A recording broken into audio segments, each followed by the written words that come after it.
it's over. Do you need anything like I need you?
Can I make something good out of this?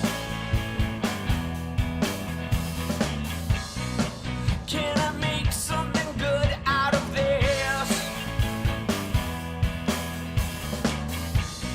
Chances are you will not be missed, 'cause you don't give a shit.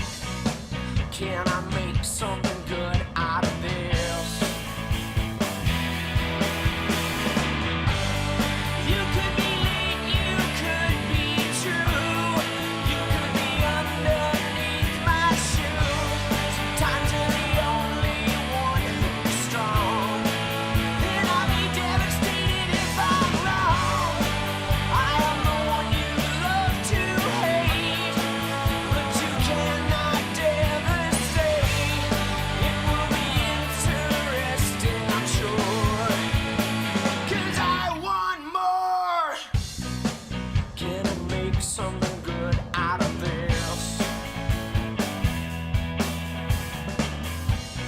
Can I pretend that something is missing? Chances are you will not be missed, 'cause you don't give a shit. Can I make something good out of this? You will be late, you could be too. You could be underneath my shoe. Sometimes you're the only one who's strong, and I'll be devastated if I'm wrong. I am the one you love to hate, but you cannot devastate.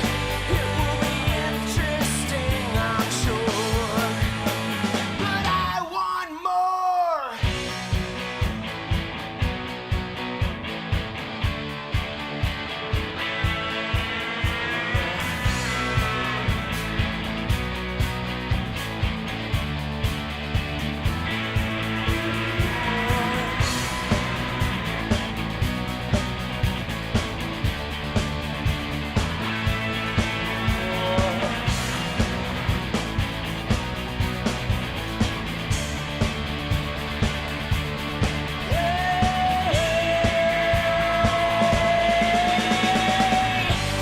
You could be late, you could be true.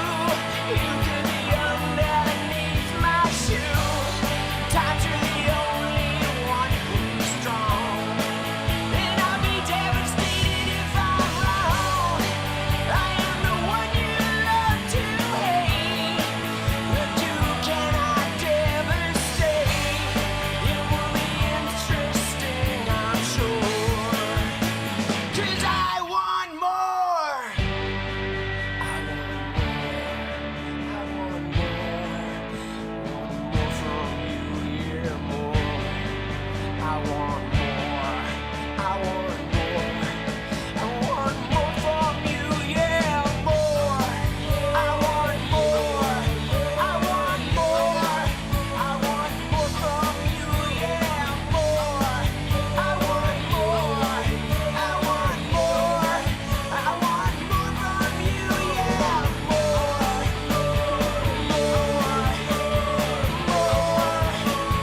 More from you, yeah, more.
just wanna change the world. I just want the perfect girl. I don't wanna hang around, I'd rather be found. It gets better, I wonder, my pleasure together. Everyone's waiting, anticipating.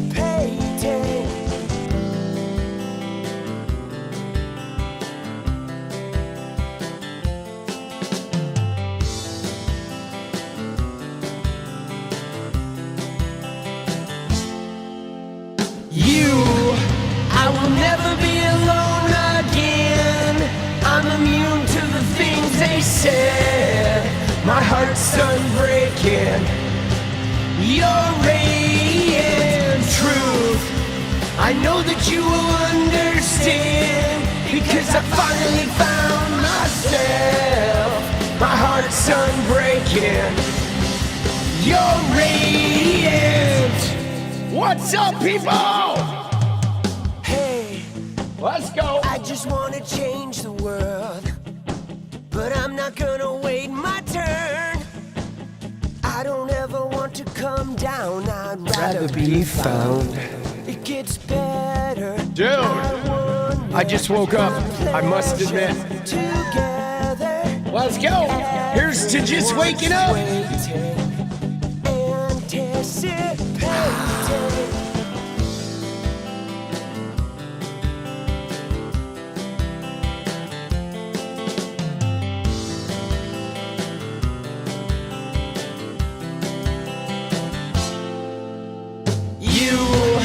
I will never be alone again.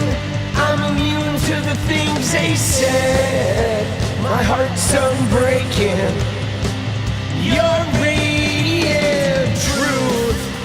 I know that you will understand, because I finally found myself. My heart's unbreaking. Let's go. You're radiant. You're radiant. Come on. Dude, how we doing, guys?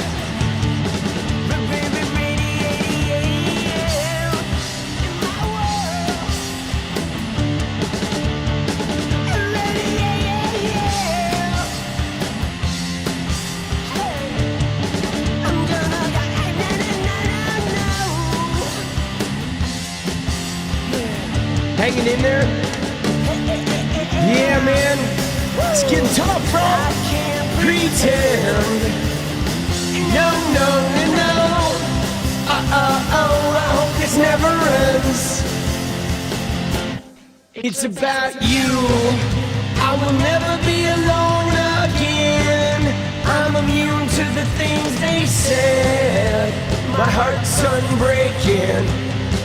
You're radiant truth. I know that you will understand, because I finally found myself. My heart's unbreaking. You're radiant. You're radiant.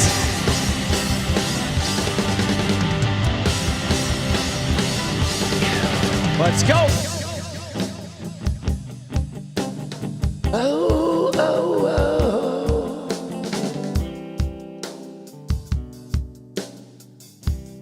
Oh, oh. Dude, let's go. All right. How we doing? How we doing on this fine Sunday? By the way, I like tried this new thing. YouTube has this new thing where you can it's a new feature they want you to use where you can stream on mobile, and like you can stream in the shorts feed and in the regular app. But it's weird because they have this like you can't control the crop. It just automatically creates a crop. So anybody who is watching in the shorts fucking part, right? Seeing me in the shorts is seeing like a chip of my shoulder. Okay. They're seeing like my shoulder, I guess, over here. And then like a little bit of the window. Like they're literally seeing like what are they seeing? they're fucking seeing like just a snippet of the window, like right here. Dude, shit is hilarious. So if you're watching in the shorts feed, my apologies. My shoulder does look good though. There you go. There it is. Oh, enjoy my shoulder. Dude, did you see? It's funny. And they don't offer, like, I thought the AI would like do a crop. You know, I thought the AI would do a crop, but I guess not yet, you know? Dude, let's go. It is size for the center. Yeah, I know that, but like normally, like the AI will detect where the camera is and they will fucking crop your shit with like a camera and the shit you're talking about. But whatevs. If you're on the shorts feed, it's basically an audio only. But there's supposed to be an update where you're going to be able to see the whole thing. But man, if you're on the shorts feed, my apologies. Time to get into the regular app so you can come hang. And that's all right. They'll discover it anyway. They'll be like, what the fuck is this, bro? You know what I'm saying? That's what they're going to do. They're going to see it and they're going to be like, dude, that guy's got a really great shoulder. Oh, Lord. Let's go. Dude, this is like pretty crazy. What's the clip, Bradshaw? Let me see. Hold on. I want to see something here. What is the... Let me do something. Let me cover these things up. Where is it? No. Hold on. Going to the big camera here for a minute. I have some leftover shit from what I was going to say. Hold on. I just wanted to make sure I didn't have anything crazy open before we switch over to this scene. All right. So what I wanted to say about that is the clip, right? I have a clip like that I'm wondering if the one you're looking at of the ICE agents, because there's two that I've seen of ICE agents on the snow. One of them is this one, okay, which is something that literally just happened, I believe today, this afternoon, okay? This is wild. There's a guy with a camera right here who captures this fucking outrageously, right? Oh, dude, that is like not good, bro. Oh, dude. Pussy! Fucking pussy! Fucking pussy! Dude. Yeah, fucking pussy! Dude, wow. That one is so... I mean, as somebody who has gone down on the ice, think they're from out of town. Yeah, most of these guys, I think most of these guys are from Texas, okay?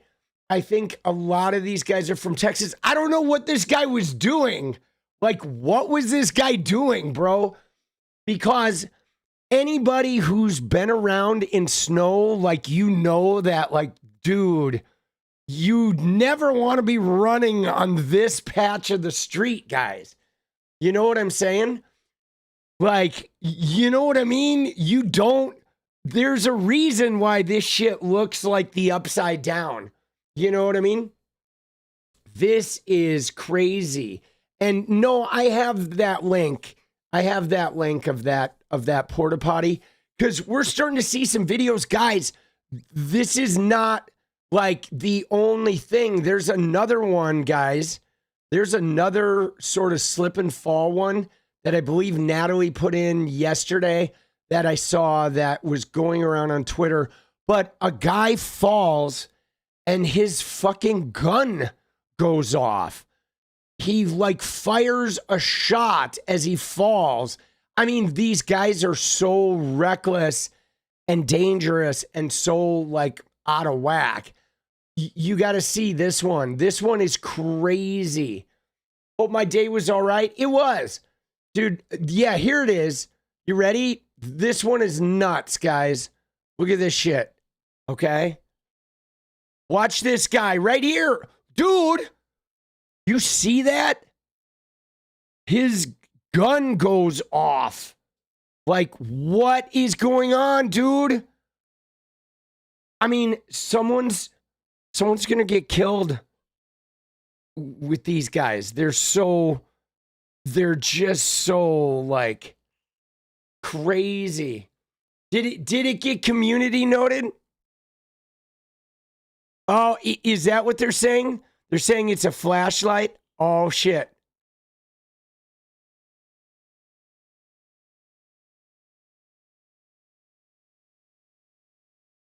Oh, I see. They're saying it's a flashlight? Dude, why would that fucking interesting? Dude, why would the flashlight go off?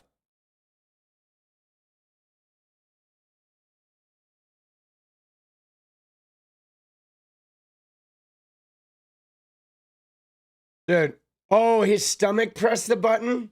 Got it. All right, that makes sense. Well, because, I mean, I'll be honest. I was wondering how the gun would have gone off, right? Because his hand is way up there. It's like, what does it hit the trigger? I mean, you couldn't really hit the trigger with your fucking stomach. All right. All right. We're going to let him off the hook, dude. Dude. GG's. It was not a flashlight. I mean, it looks like a flashlight. If you look at that.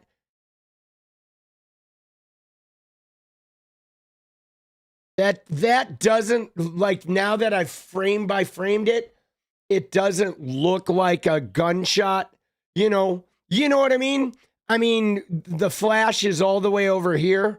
Whereas if it was a muzzle flash, it would be like the basis of the flash would be right at the muzzle. Dude, it absolutely looks like a flashlight.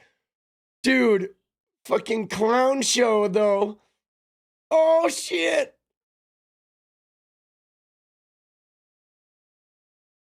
Dude, get some gripping footwear. Dude, it's just so funny. Like, these guys are sort of a huge, like, whopper of a mess, okay? I mean, I almost feel bad for him because, you know, I mean, can you imagine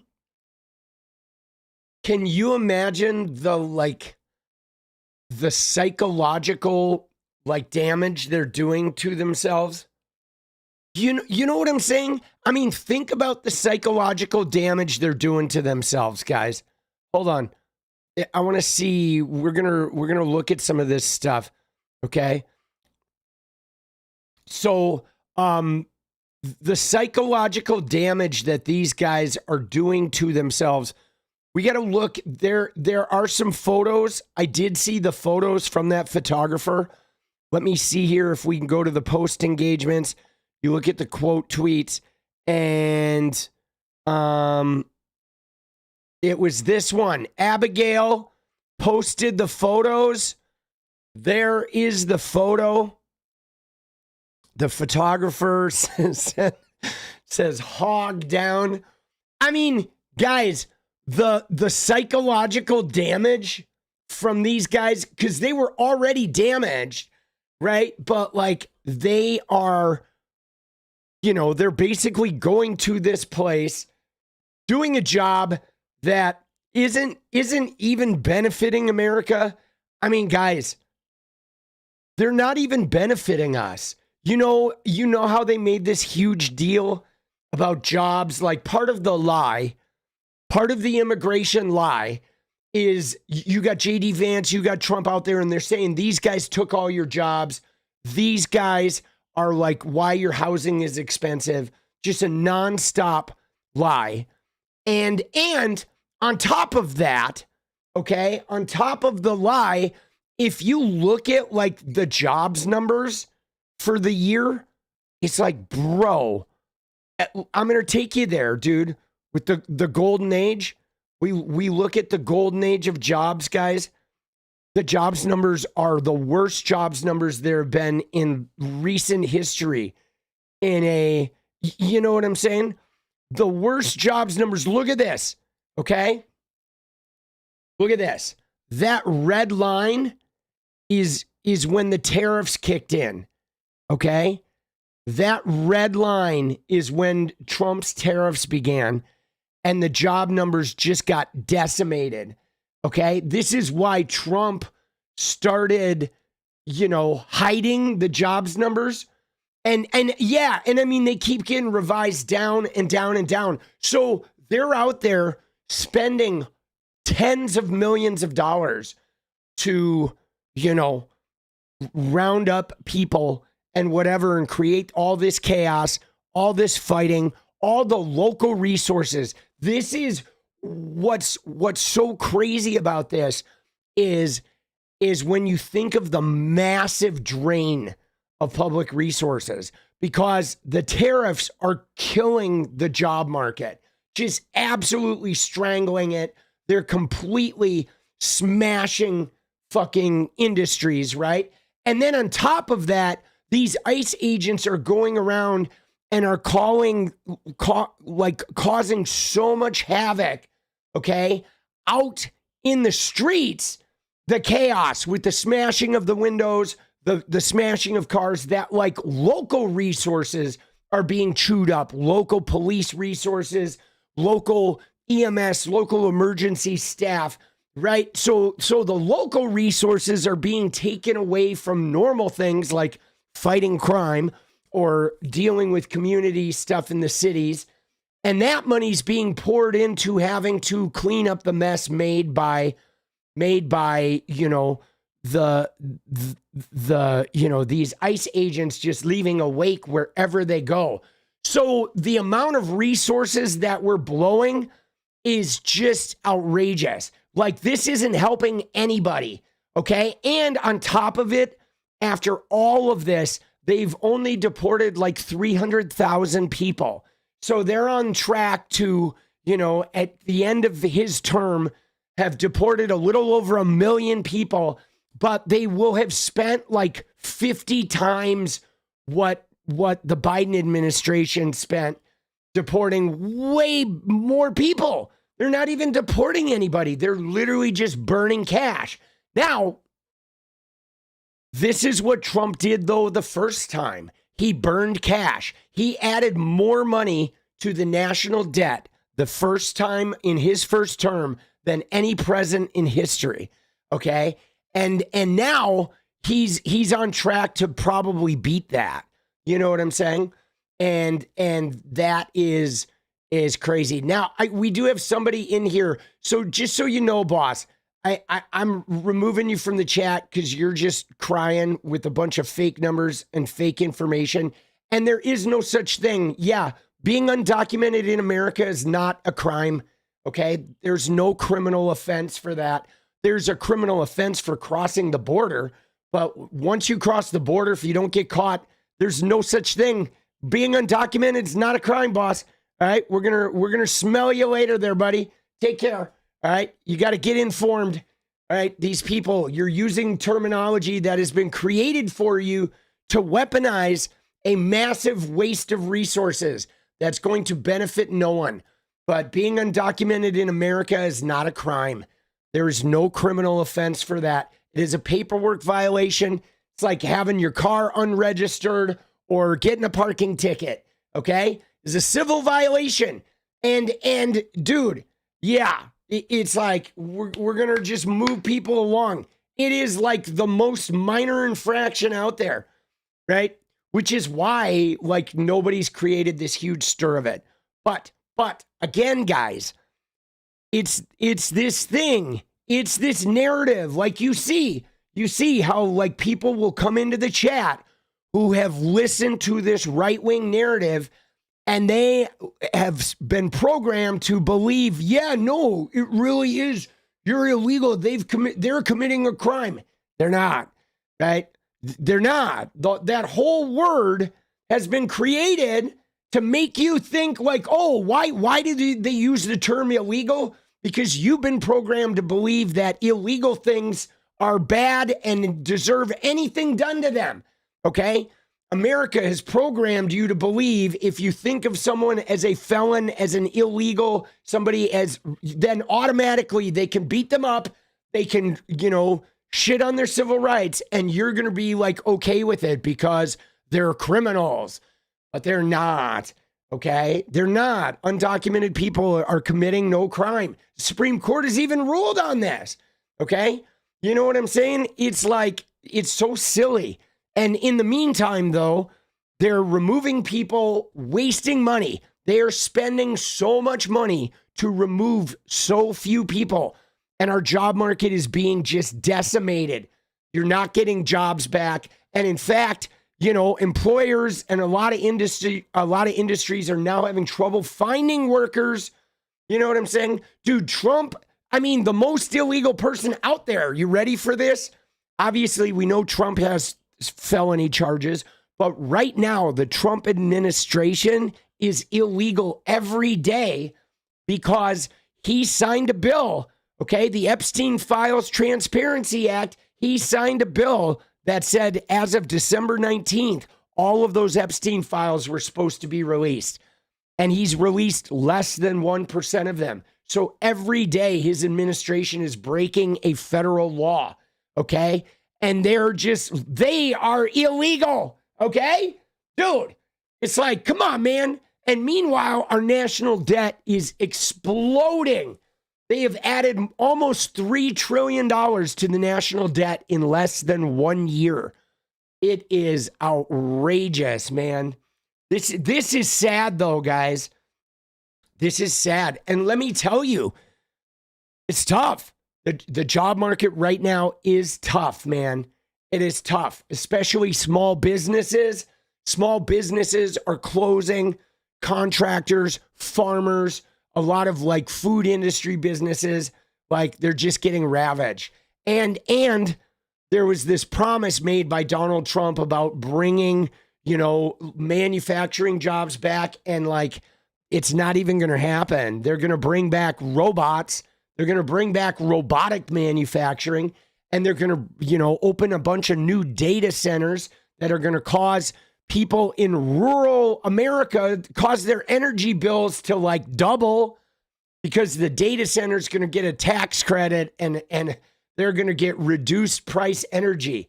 And so middle America, everywhere that's getting a data center is about to get jacked too.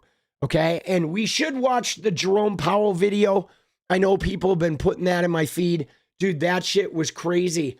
You're in rural and yours is almost double. Dude, it's nuts. Ours went up a little bit, and the grocery prices. Dude, I'm paying like $28 for a ribeye, boss. $28 for a ribeye, bro. Jesus. Yeah, they're going to put data centers in the rural areas, guys. And you know what sucks about data centers? Let me tell you, okay? Let me tell you what sucks about data centers is, one, beyond the construction of them, they bring zero jobs, okay? So data centers will create a little bit of short-term work via construction, but once that thing is built, there's no jobs, okay? It takes hardly anybody to staff those things. That's number one. Number two, they get huge tax credits, which means you don't, which means your roads and other things that the tax money would fix, your roads, the improvement of your parks, things like drainage, fixing shit for when it rains or when the snow melts. None of those projects are going to get done because that money's going to the data center guys who are already billionaires. That's number two. Number three is the power. They're going to use your water. They're going to use your electricity in massive amounts. They're going to get discounted rates, and all of you in that rural area are going to pay more. And in fact, you might get less access to the resources because they are going to be the priorities. That's number three. And number four is they release a bunch of heat. They offload so much heat. So whatever climate change situation you're dealing with in your area, they are going to multiply it. It's going to be accelerationist on the climate damage. They're building them in Arizona where it's already like 115 degrees during the summer. And those things are going to increase the temperature in those areas several more degrees. So it's like, it is just an absolute drain. Yes. And it destroys the wildlife, the ecosphere, the balance of the ecology there, whatever's going on. Some of them are probably going to poison the water and shit too. I mean, this is just, it's just savagery. And why? So Elon's, AI, so Elon's Grok can make deep fakes of innocent, teenagers. So a bunch of people that are having, personality, grappling with personal struggles and depression are going to get hooked on some weird, AI chatbots that are going to encourage them possibly to self-harm. I mean, there's literally like less than no benefit for most of this. Dude, you know what I mean? I mean, because let's be honest, guys. Can I just tell you that the retail AI, guys, I got into this. I used it for like, I don't know, 6 months or whatever. Dude, it's crap.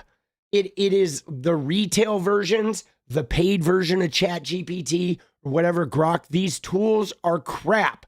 The only people that are benefiting from the use of AI are people that are using like the not retail versions, the really high level data scraping versions that like the public don't have access to, the ones that are specifically trained for individual tasks. We're not getting any of that, guys.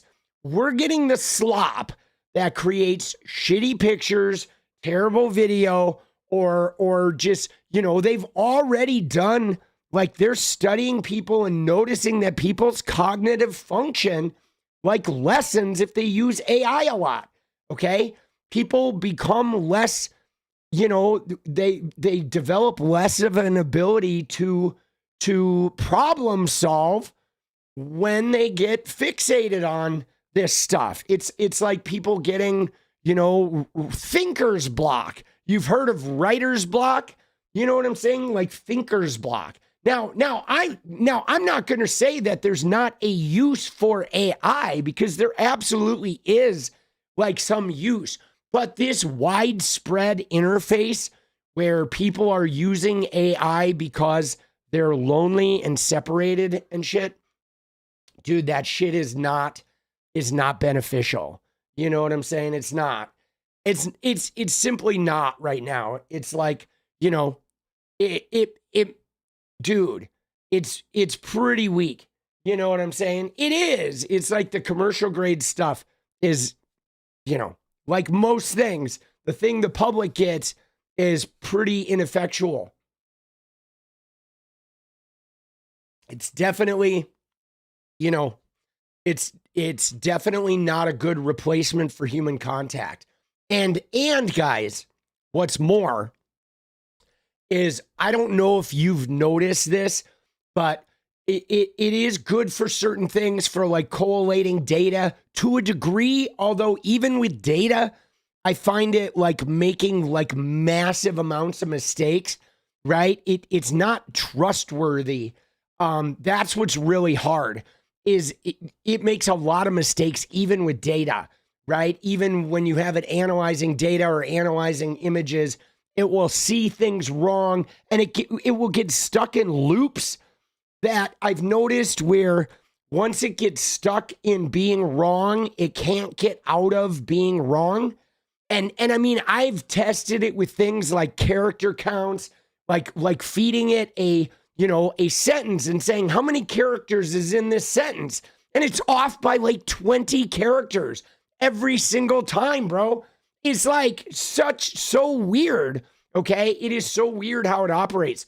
But the thing that I notice the most, guys, in using it a lot is how it has a mission.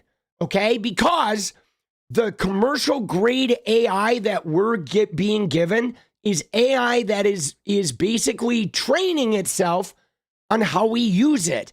okay? Right? It's training itself on how we use it. And, well, it's supposed to count the spaces, but even then it's off, Tim's. Even with the spaces, right? You're supposed to count the spaces. When, you know, if you're doing like the length of a YouTube title or something, you do count the spaces. But it's even off with that. It would add like 30% or more, roughly 30% to every calculation it did, which is crazy. It was just wrong consistently.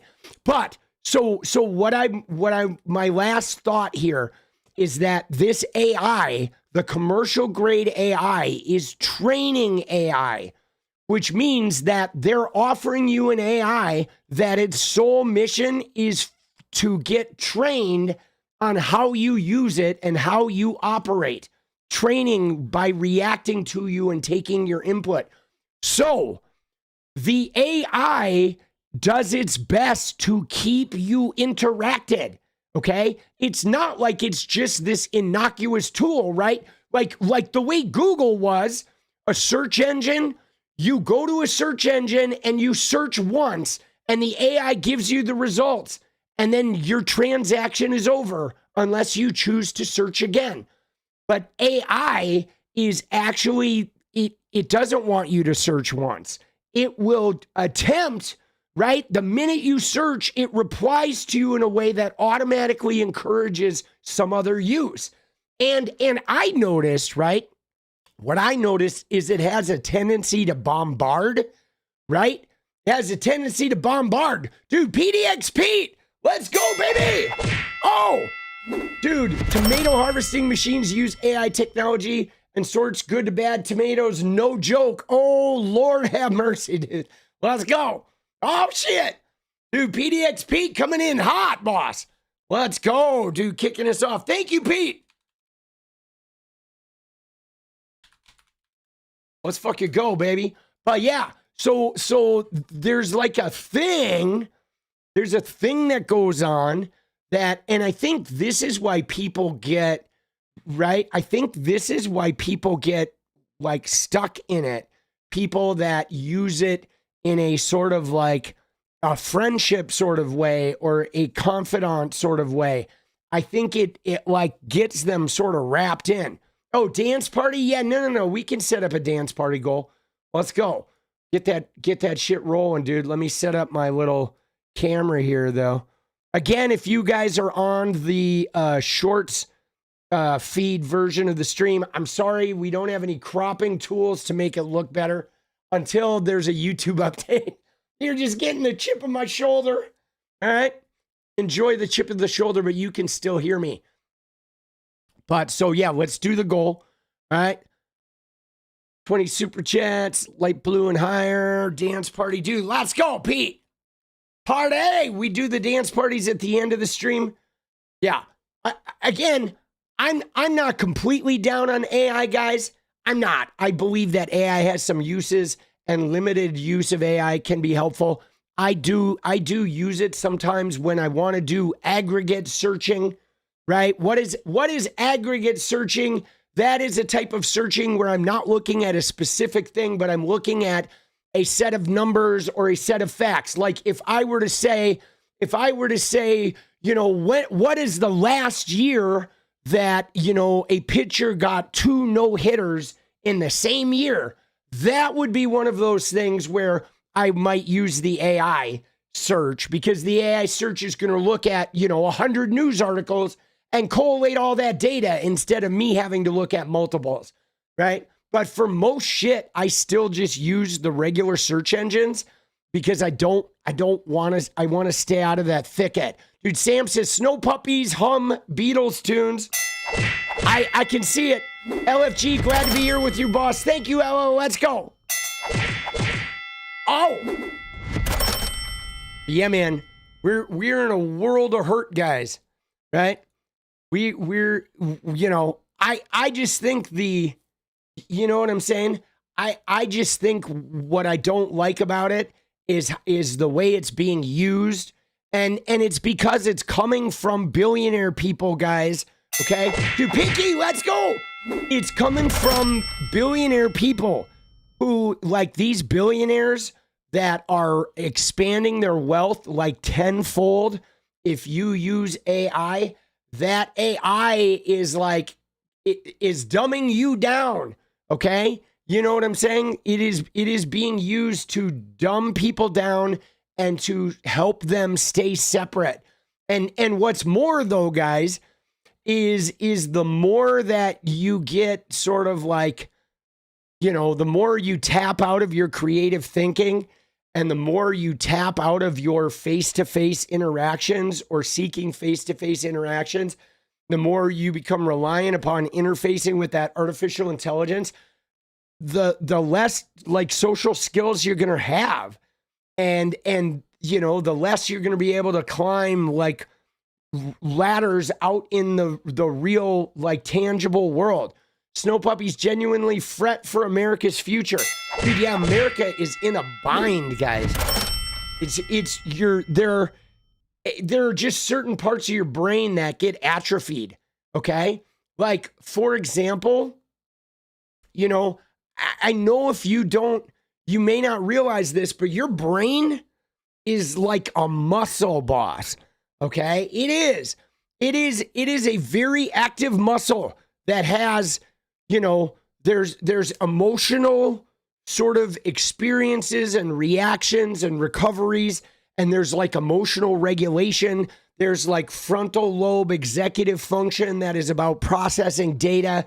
There is a creative section that is like brainstorming and coming up with ideas and thinking outside of like your normal patterns, right? Then there's pattern recognition and there's logical deduction. There's like so many elements of your brain that you use in so many different ways that all contribute to your stress management, right? You know what I'm saying? Because like staying healthy really comes down to emotional regulation and stress management. And stress management is best accomplished when you're exercising all the different parts of your brain. Okay? AI is Trump by the balls. You're not wrong, Magnolia girl. Right? So, my point being is if we start interfacing with AI and our, you know, pattern recognition and our, you know, logical deduction and our creative free thinking ceases to be used because the AI is doing that for us instantaneously. And then all we're really doing is selecting among offered choices or doing some limited non-tactile reading. We're having parts of our brain that are going to atrophy, that aren't getting exercised day to day. And that's going to then affect our overall emotional regulation, okay? And it's going to affect our stress management, which is going to affect our physical health in our whole bodies, you know, and it's going to affect how we react to propaganda and being gaslit and being lied to. And so, dude, this shit is like, it could have long-term, like significant effects that affect the overall health of our entire population, a population that doesn't have access to quality health care in most instances, you know, right? Like, man, dude, there's some long-term shit going on here. Memory recall, yeah, all kinds of stuff. You know? So dude, it's pretty crazy.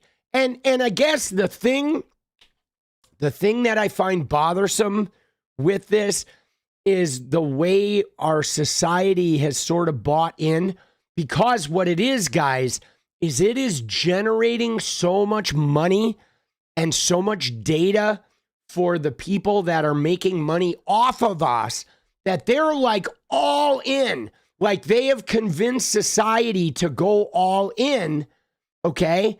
They have convinced society to just go all in on this shit because it is expanding their wealth in like 100-fold. And in the meantime, though, it is not benefiting us like that.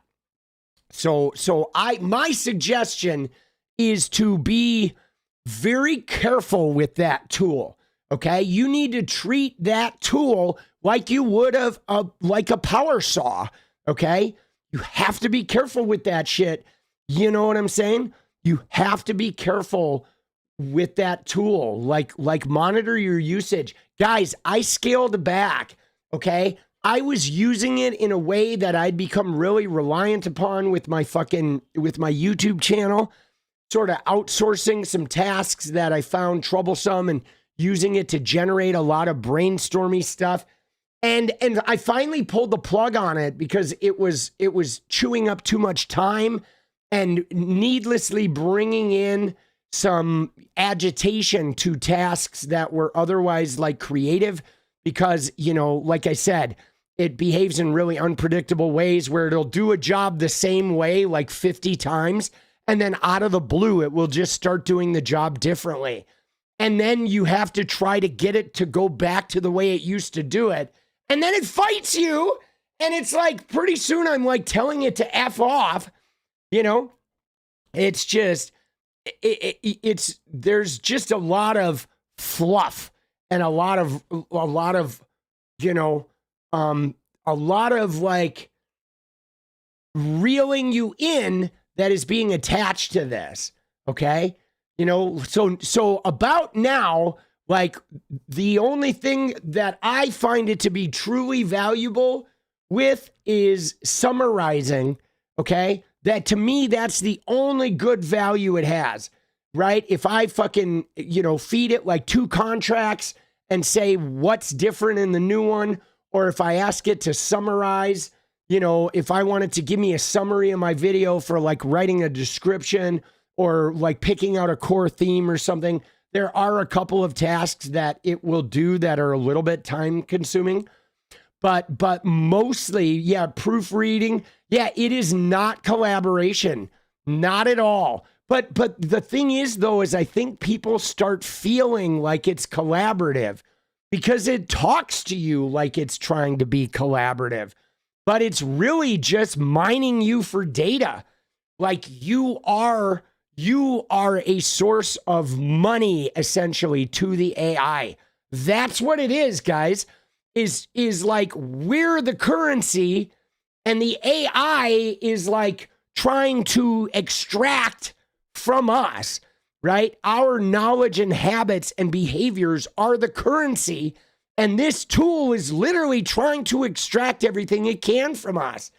And it's trying to just keep you attached to it so it can keep extracting, you know? Dude, it is a profoundly toxic one-way relationship. Yes, we are the crypto being mined. Very well put. Dude, it's crazy. All right? Dude, don't ask about history. It never gives you the same info. Dude, it is a leech. It is like a lamprey, guys. But it's just a search engine. Yeah, but the problem is you're the thing it's searching. You're the thing it's searching. That's why it's like, you know, trying to grab hold of you. You know what I'm saying? Because you're the thing that's being searched. Yeah, no, the bubble is crazy. Dude, the bubble is crazy. Like when this thing crashes, and it will crash, guys. When this thing crashes, it's gonna be nuts. It is gonna be nuts, dude. When this thing crashes, like I remember the first like .com crash, and then of course the Big Short, the financial crash with the foreclosure of all those properties, right? The subprime mortgages. But man, when this goes down, dude, it's gonna be nuts, dude. It's gonna be riveting. It's gonna be riveting because it's like, you know, I mean, you know what I wonder? What I wonder, guys, is when you think about like now you think about activism and you think about you're welcome, Aaron. You think about activism, you think about how people protest.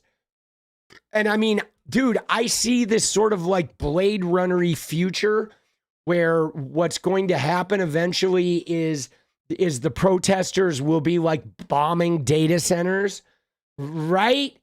Can you imagine that? I totally imagine that, where AI gets so ensconced and starts being used. Like, for example, let me just talk a little bit about something that Jenny and I were talking about, because these tools are being used by capitalists to extract the most resources out of you based on your behavior.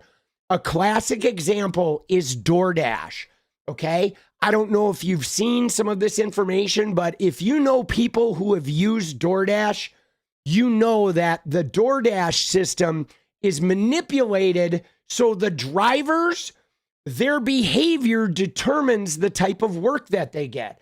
Like, for example, if you grab low-paying jobs, it never gives you high-paying ones, okay? Right? The AI teaches it how you operate, and then the AI gives you things that allow it to make the most amount of money, which is leaving the drivers to get fucked over, okay? Because the algorithm is designed, these algorithms and the AI is looking at the driver behavior, and then it gives you work based on your behavior that maximizes the DoorDash profit and keeps the drivers trapped in a system of where their behavior is only allowing them to go so far with the app. They can only make so much money, right? If you wait to grab jobs, they try to get you with the more enticing jobs. If you stop door dashing for a while, they give you a bunch of high-paying work, and then the minute they do it, they start giving you the low-paying. If customers tip regularly, if they tip good, then they lower rates go to the driver, okay? Because the customer tips. So they basically are regulating the maximum amount that people can make with DoorDash, okay? And it's really, really toxic.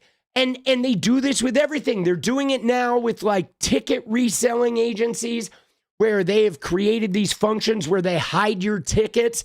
So now they can control the resale price of events by hiding your tickets.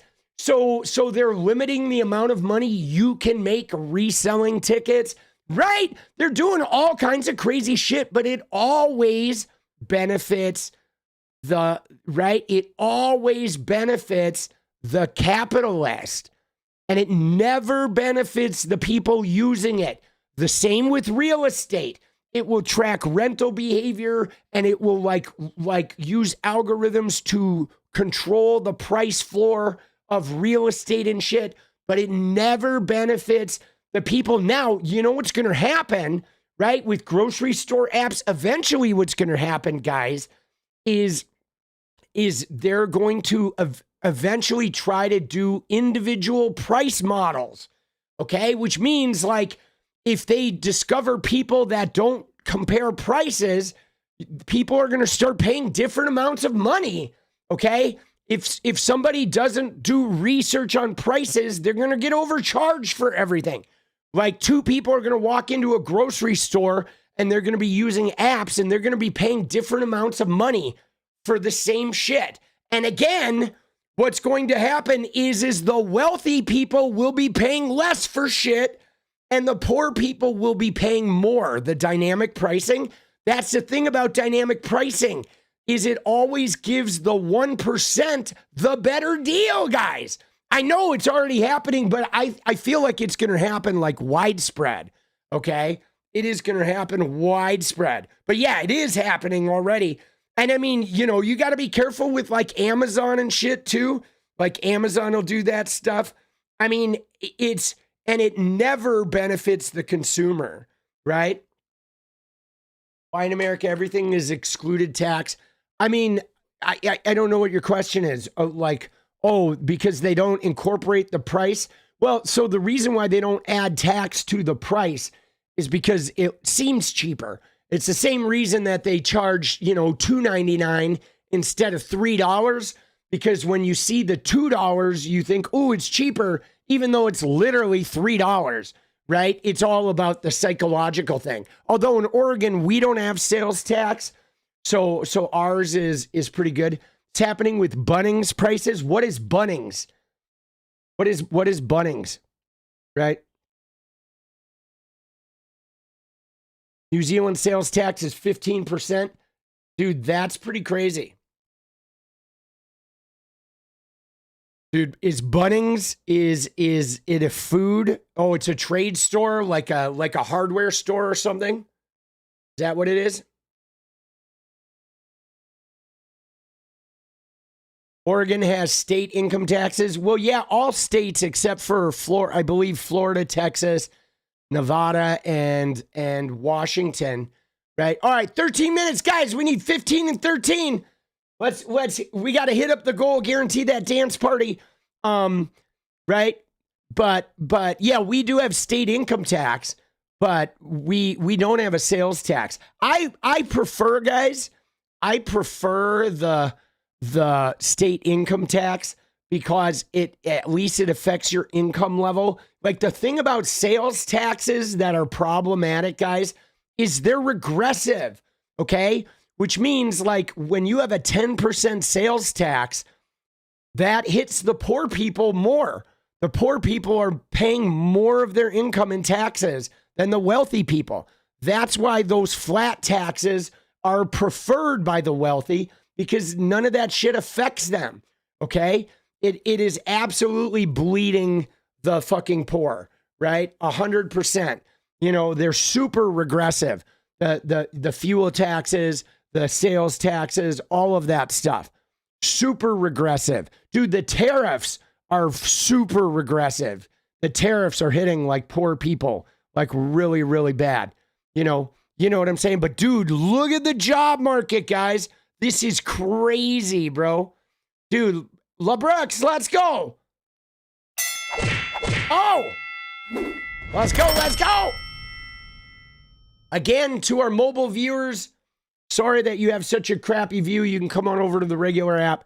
We have no ability to crop the screen yet. California gas tax is the highest. Is it?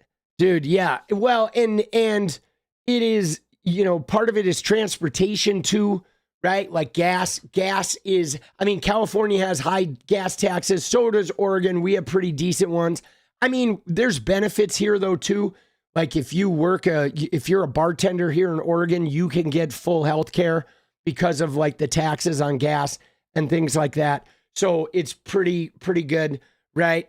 And can we trust these numbers? Well, dude, it doesn't matter, right? Because whether we can trust these or not trust these, they're bad enough if they're accurate.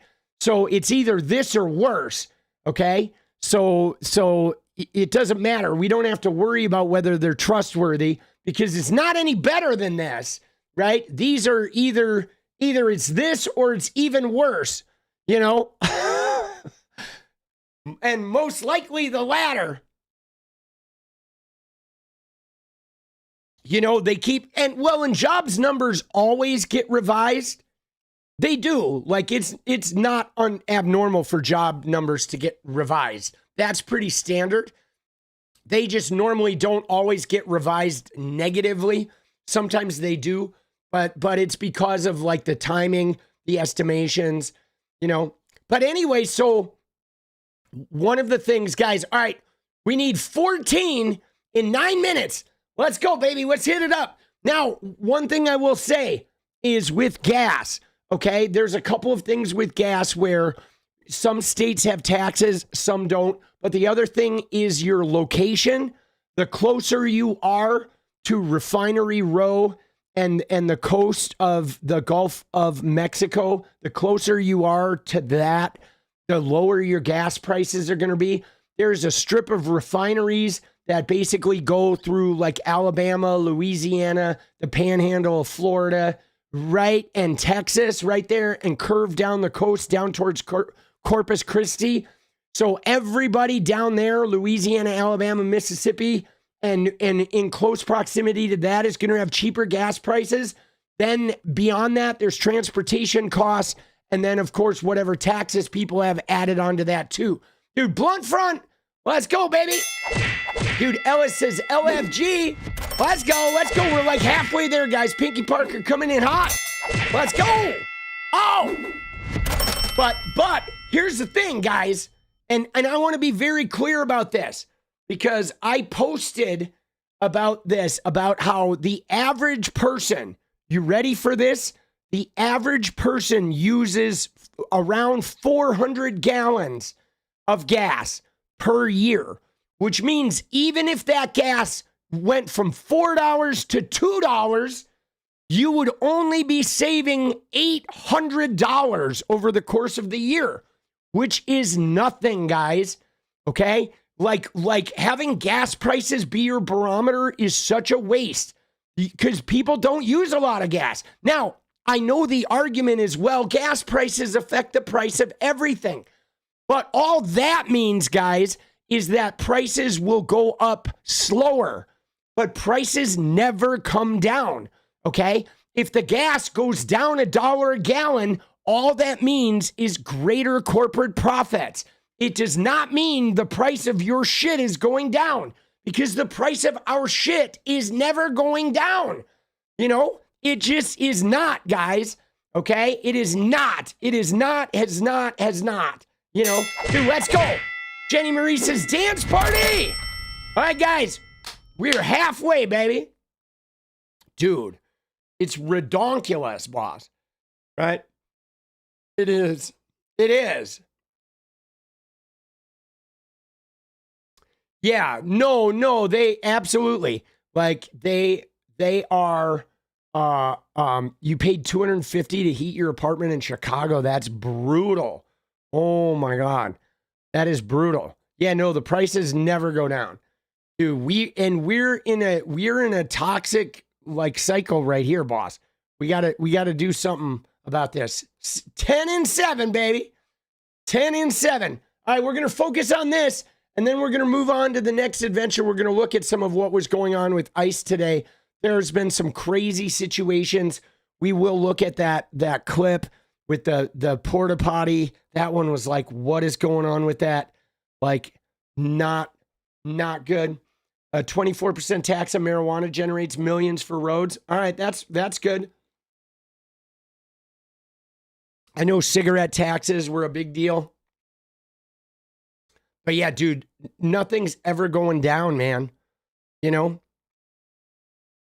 So yeah, I think what's interesting though, Midas, is I don't think MAGA is concerned about the tariffs or the economy.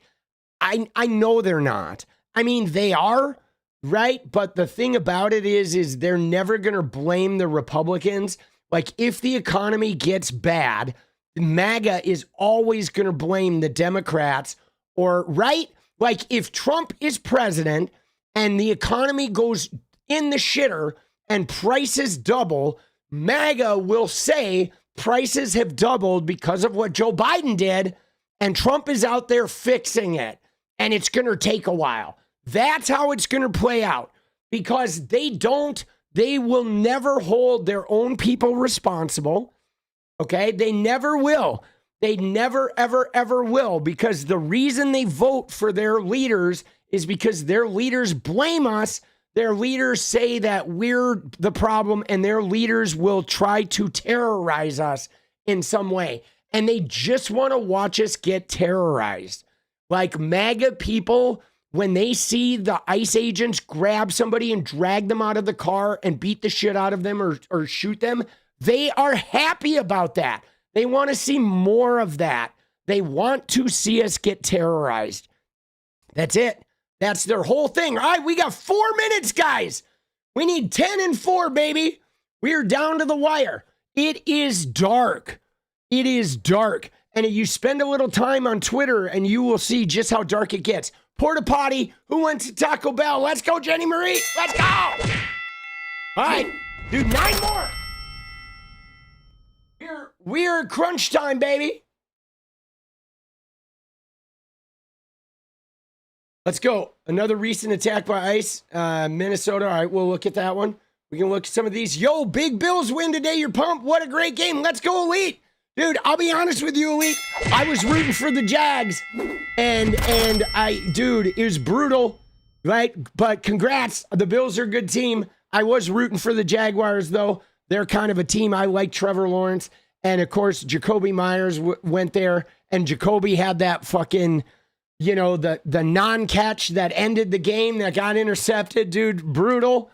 Dude, I don't like Florida, but I do like Trevor Lawrence, dude. He's an activist, man. He's a wokey, guys. Let's go. Dude, Ella, here's the better times. Love you all. Let's go. Dude, he's one of the few woke football players out there. Dude, how about the Bears beating the Packers twice? Dude, let's go. Oh, shit, bro. The Packers. Dude, I love seeing the Packers lose. Deport MAGA, Trump admin and families. Let's go. Dude, Thomas Paine, I hear you. All right, 2:45, guys. We are 6 away, baby. We need 6 in 2 minutes. Let's get her going. But congrats on the win, Elite. Dude, that is wild, dude. The fucking Bills came through, boss. Ante up, punks. Let's go, Pinky. Dude, the Bills. I mean, I knew kind of they probably would, because the Bills are just so good, dude.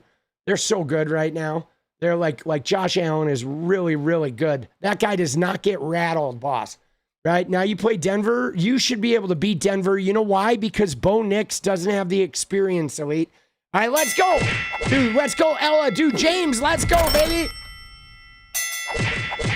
James, I think it was you who ordered the fucking signed CD, right? Wasn't that you, James, who ordered the signed, the autographed fucking, the autographed CD, right? The CD with the autographed card. I think that was you. You should be getting that shit soon if you haven't gotten it already. Let's go. Let's go, baby. Dude, that's a good one, too. That is a Let Go Afterglow CD. It's an amazing package. There are very few of those left. Like, you know, so you are going to have a piece of history that's not going to be remade in the near future, right? Like, I can't imagine that I'll ever, like, do another run of those. So that is a pretty good keepsake. Dude, let's go. All right, 1 minute, guys. Oh, shit. Here we go. Dude, 18, 2 away, dude. Dance party. Let's go, Ella. Dude, we are 2 away. 1 minute. We're in the final moment. You feel lucky to get one? Dude, you are, man. Those are in crazy demand. I did 2 pressings of that CD. Like, I did 1 pressing in 2004, and then I did a second one in 2005. And then I stopped playing music a couple years later, so... But they've still been selling through, you know, CD Baby and yada, yada, yada. People have been ordering them over the years, Bandcamp and all that kind of shit. You keep up the fight, PP. Let's go. 30 seconds, guys. Uno mas. What band did I play in? There's a link down in the description of the live video. At the buzzer, LaBrooks brings us home. Let's go.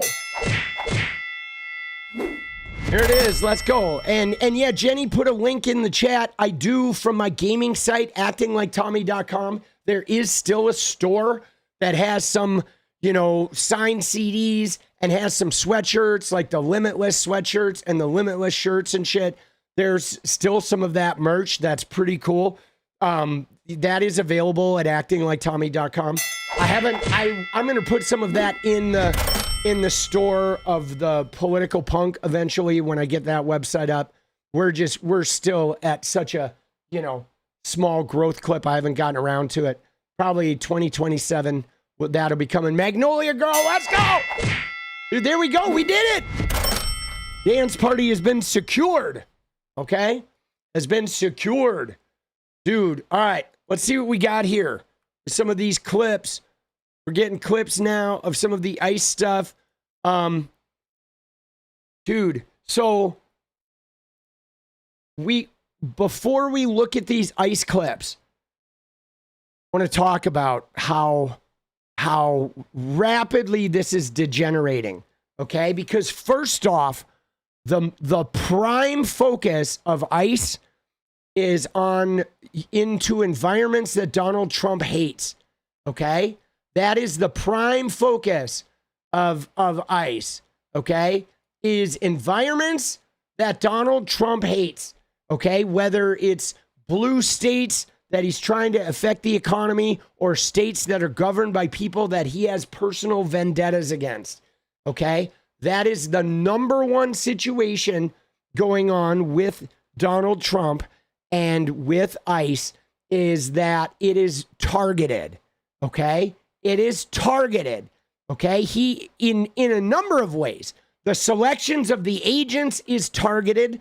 It is basically a payoff to any MAGA brutes, Proud Boys, Patriot Front, J6ers. It's a chance for them to take $50,000 of our taxpayer money and just get money for doing nothing, doing whatever. You know, hardly, they're wearing masks. They're running around the street, beating up essentially Democrats and getting paid for it. So the one way it's targeted is he is moving funds of our taxpayer money to people, okay, to like the worst people, criminal people, and Proud Boys and J6ers and shit. That's number one.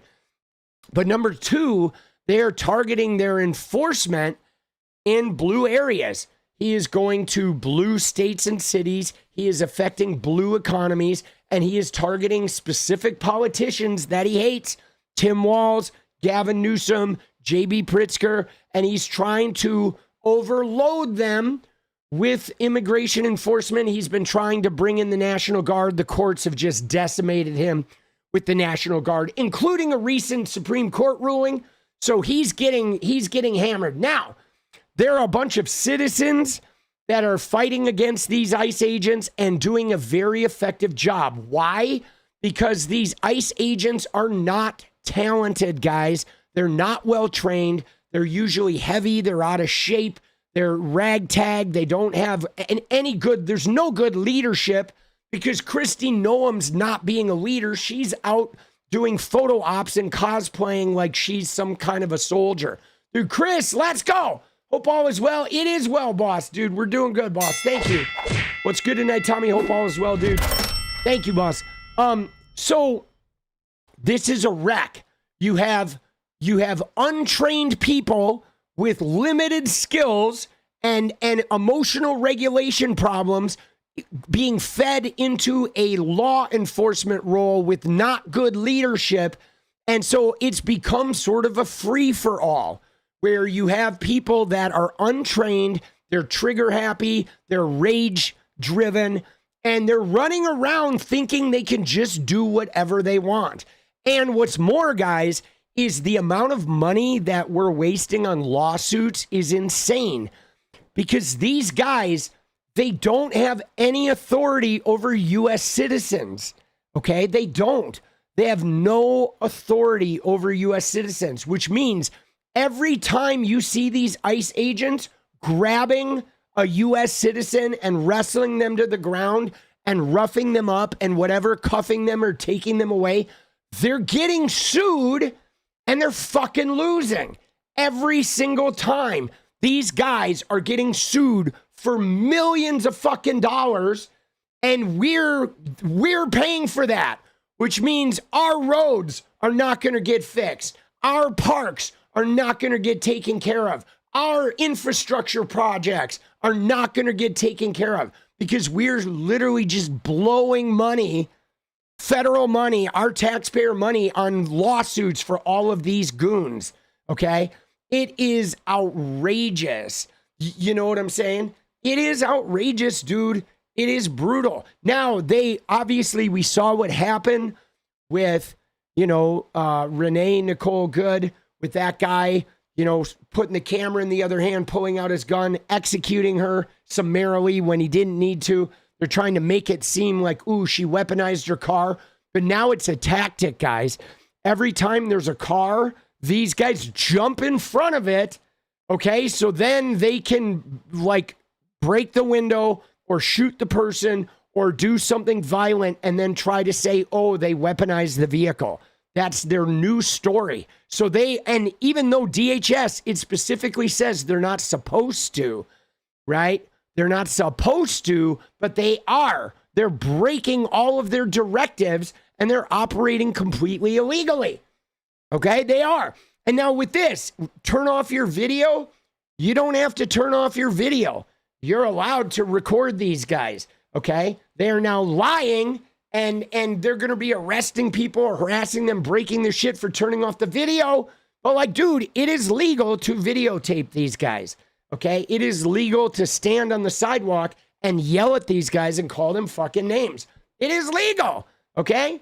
You know, but like, let's see what we got going on here, dude. It is just, it's getting out of control, guys. They are, because, you ready for this? Like, ICE has zero jurisdiction over U.S. citizens. If you are a U.S. citizen, they cannot tell you what to do. They cannot arrest you. They cannot do anything, but they are.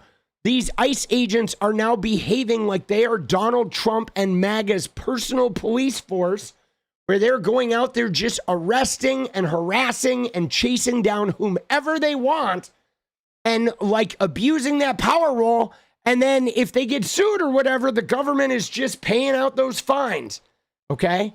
It is crazy, dude. They're operating so far out the law. Okay? They are outside the law. They are incredibly unlawful. There's nothing about their behavior that's even remotely lawful, guys. Okay? They are about as unlawful. Like, the only thing more unlawful than ICE right now is Donald Trump's administration. Okay? You know what I'm saying? Dude, it's crazy. All right, here, let's watch this.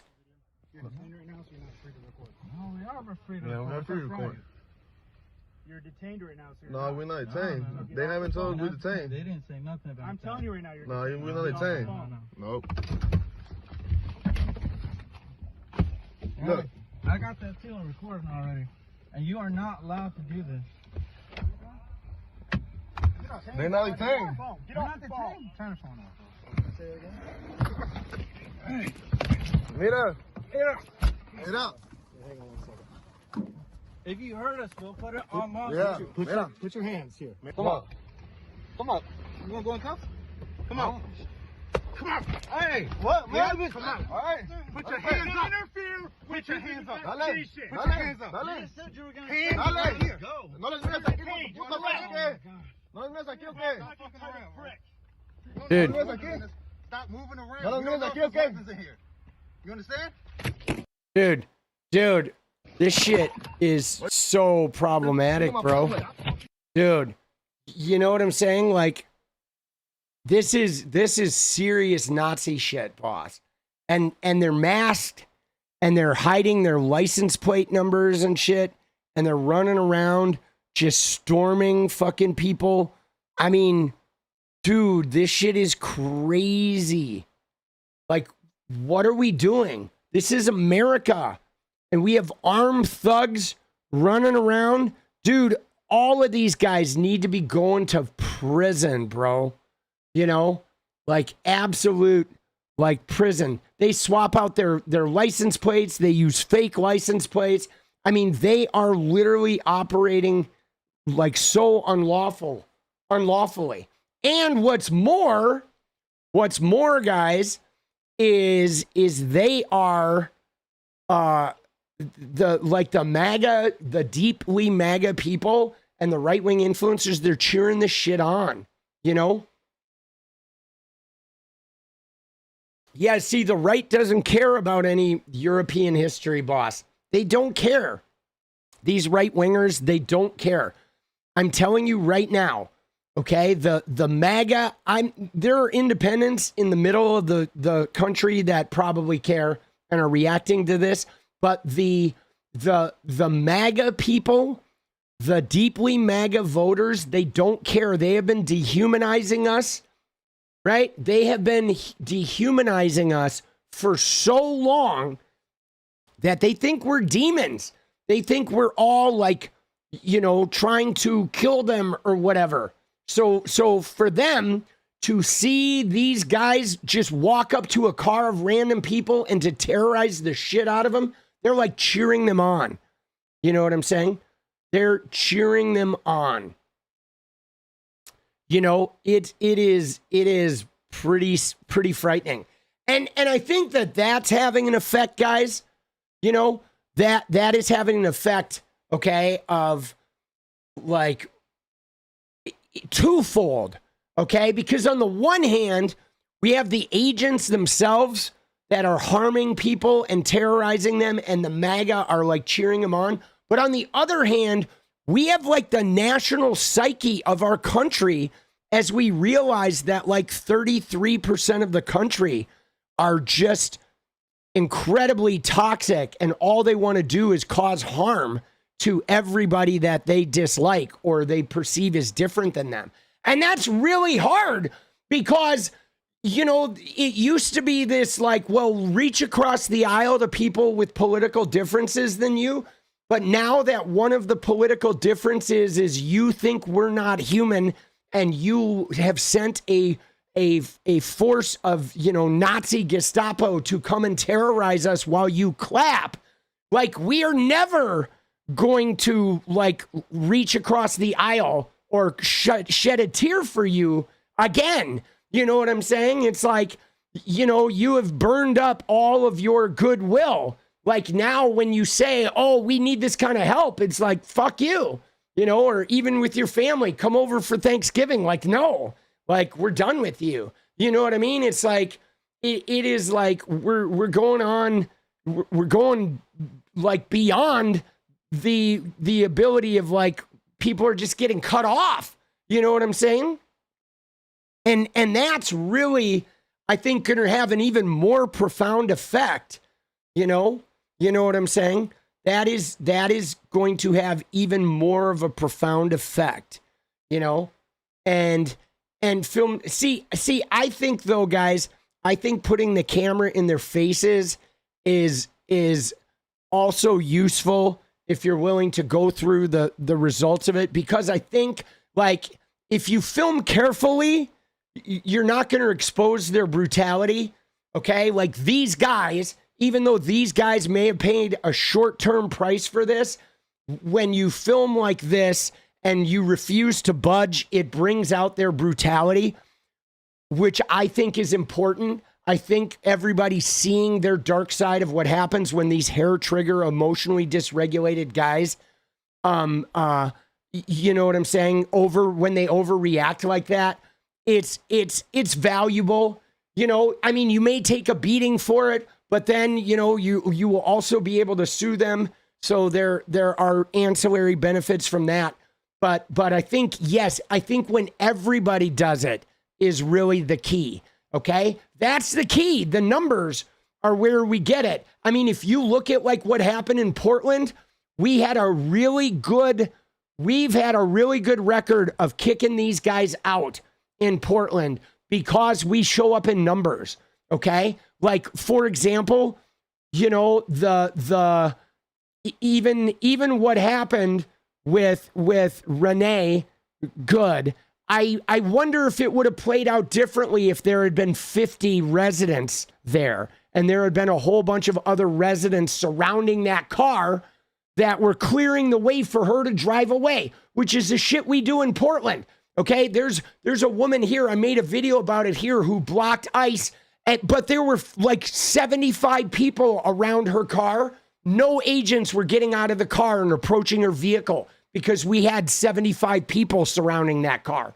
And that's one of the things that has been tough about the people in Minneapolis, is the people in Minneapolis have been struggling with the, you know, they don't have the same numbers there necessarily. They're not as organized because they've never really done this before. They've never had to deal with this. And the thing about this, though, I see some people starting the whole incel argument. Incel, regardless of what it means, is a term that has been applied to a certain type of people. So I realize the word incel, as it's used, isn't actually what it's intended to mean. But I think it's still, like, it conveys a meaning. You know what I mean? Right? It does. I mean, you know what I'm saying? And, right? I mean, it technically means involuntarily celibate, right? But it gets used to describe people who behave in ways that make them unattractive. People, right? Oh, shit.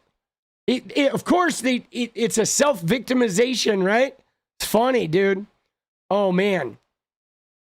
But yeah, it's part of it is the numbers, okay? The more numbers. But guys, there's been other shit going on, okay? Like there was this other woman who, let's look at this woman in Minneapolis. She had like green hair. This is really fucking crazy. This clip that we're going to watch, okay, is where is it? This woman. Okay, look at this woman. All right. This is crazy. All right. I'm going to mute this, but look at these ICE agents chase her down and watch what they do to this woman. They grab her, okay, and they drag her out. Multiple guys do. They're choking her. Okay, look at them. What are they doing with her? She's an American citizen. She has committed no crime, okay? She has actually, like, broken bones. This woman with green hair ended up getting treated for broken bones. They broke her bones, these guys. She's her right there. She's an American citizen. And watch what they do. They grab the other person too, who's a little bit older. They grab these two women. These are two women. Watch what they're about to do to this woman. They're going to surround her. Now, of course, she's filled with fear. These guys, again, are not cops. They have no jurisdiction over these women. They have no right to arrest these women. Okay? They don't have jurisdiction. Let me see if I can find the rest of the video, okay, of her. There's a bigger video. See, they clipped it off, okay? Right? They clipped this off because there's an end on that video. Hold on.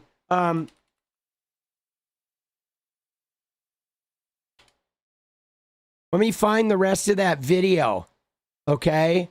It is right here. Here it is. Okay, this is the video. Here, watch this. Just prepare yourself.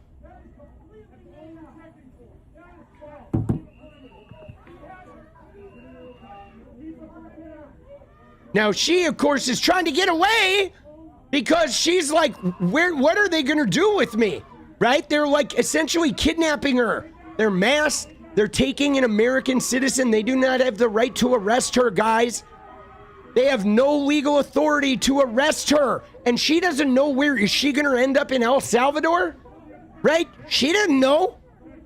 So she is like running for her life.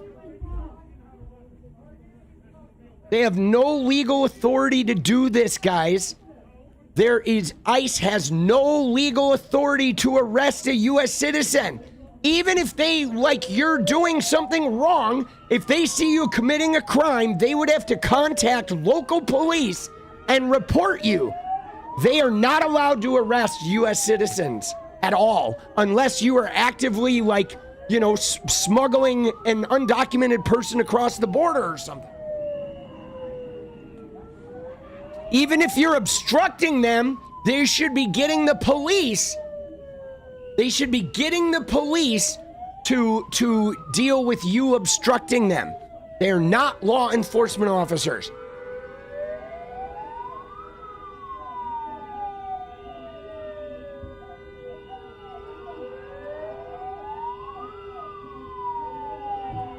Well, I'm going to skip ahead because she gets out. Okay, look at this. I don't know how she got out of the car, but she gets out and makes a run for it. And now they're chasing her down.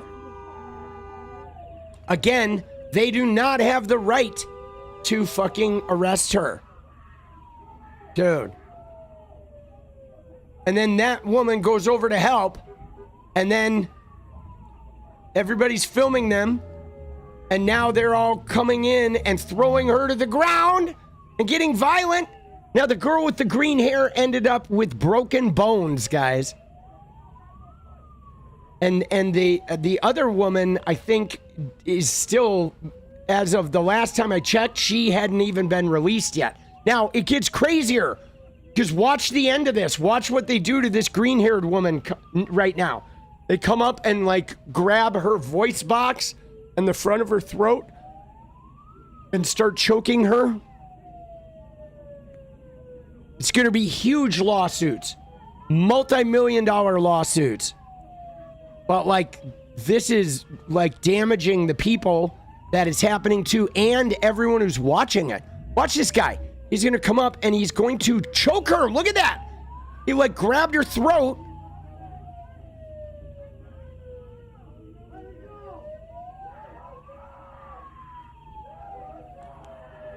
She's screaming for her life and they're fucking covering her mouth and shit.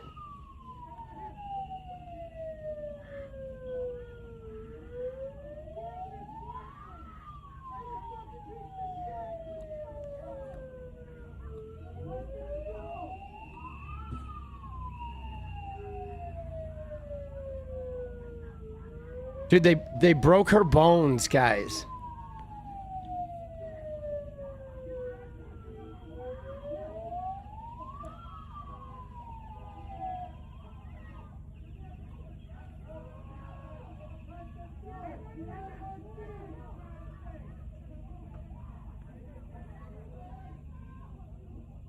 So again, yeah. So the thing about that, Johnny, is they're wearing shit that says police, but Border Patrol and the ICE agents are not police. Okay, they're wearing things that say ICE police, but they are not police officers. Again, they have zero jurisdiction over American citizens. Same with CBP. Okay. The only time they can touch American citizens is if you are actively like if you had an undocumented person that you were like, you know, had carrying on your back and running across a field, they could tackle you. Or if you're driving a car filled with undocumented people, they could then take you into custody. But if you're standing there filming them or telling them to F off or screaming at them, or even blocking them with the car, they have no right. They have no authority to commandeer you to do an arrest on a United States citizen at all, right? They cannot detain you. They cannot do anything unless you are actively like committing some type of immigration crime, specifically with undocumented people, okay? Like if they arrested an undocumented person and you came up and took off their handcuffs, they could then detain you. This is crazy. Now look at this though. There's the close-up of the scene. Look at that, dude. And they're masked and they're fucking choking her. She ended up with broken bones, guys, through that whole thing of that tackling and them wrestling to get her in that car. A U.S. citizen, female, 5, 6, 7 of these guys, broken bones. All right. And it's going to be a massive lawsuit. Okay. It's going to be a massive lawsuit. And again, like more people are going to die. There have already been several people that have died. Now, what is going on here, guys, is how these guys are not behaving like ICE agents. Okay, they are ICE agents, but they are acting like Donald Trump's MAGA police force that is going out there looking, hunting for brown-skinned people that could possibly be undocumented. And so they're hunting and harassing dark-skinned people, and then anybody who says anything about it or who tries to protest it, they are harassing, beating up, breaking bones, and or killing.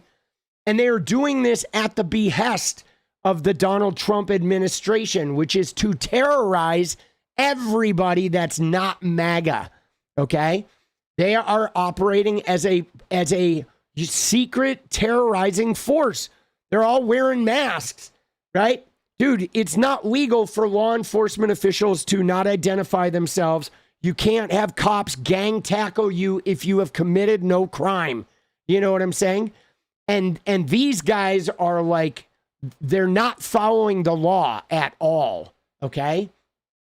They're not following the law at all, okay? They're not. They are operating just completely illegally. Dude, this is nuts, boss. See, you know what's crazy about this, guys? Because I've seen, obviously, growing up in LA, LAPD in the 90s was pretty brutal. There's a reason why Rodney King like got videotaped, because these cops were particularly brutal, the LAPD in the 90s. However, guys, the thing about the LAPD in the 90s is in most instances, 95% of the time, guys, there was a criminal behavior that was active, okay? A robbery had happened, a shooting had happened, some type of assault had happened, and the cops would show up and they would terrorize everybody, right? The drunk driving arrest, the car would try to flee, whatever.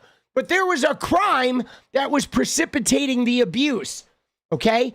The crazy thing about this ICE MAGA police force is they are precipitating abuse with no crime, guys. It is not even a crime to be undocumented.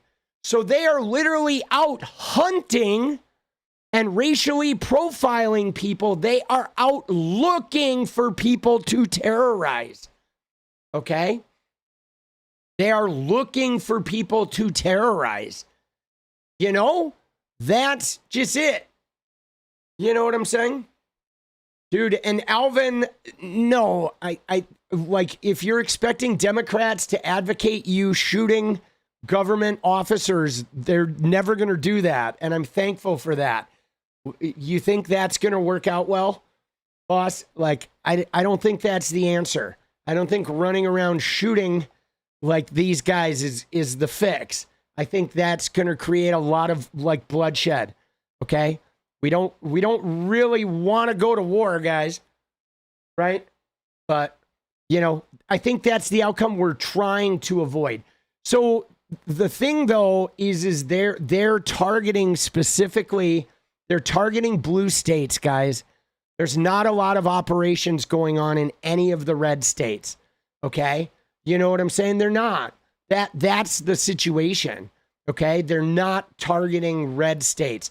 There are, like, even when they went to Tennessee, okay, you know, they may target some of the blue cities. Like, I know they're probably wreaking some havoc in Memphis, but for a lot of what they did in Tennessee is they let people know. When they went to Nashville, when they went to the clubs and the restaurants like Kid Rock's restaurant, they leaked it. So Kid Rock's restaurant closed. They sent all their undocumented workers home, and they closed when they strolled through there. They leaked it to all the MAGA-owned businesses. They're literally doing that, guys.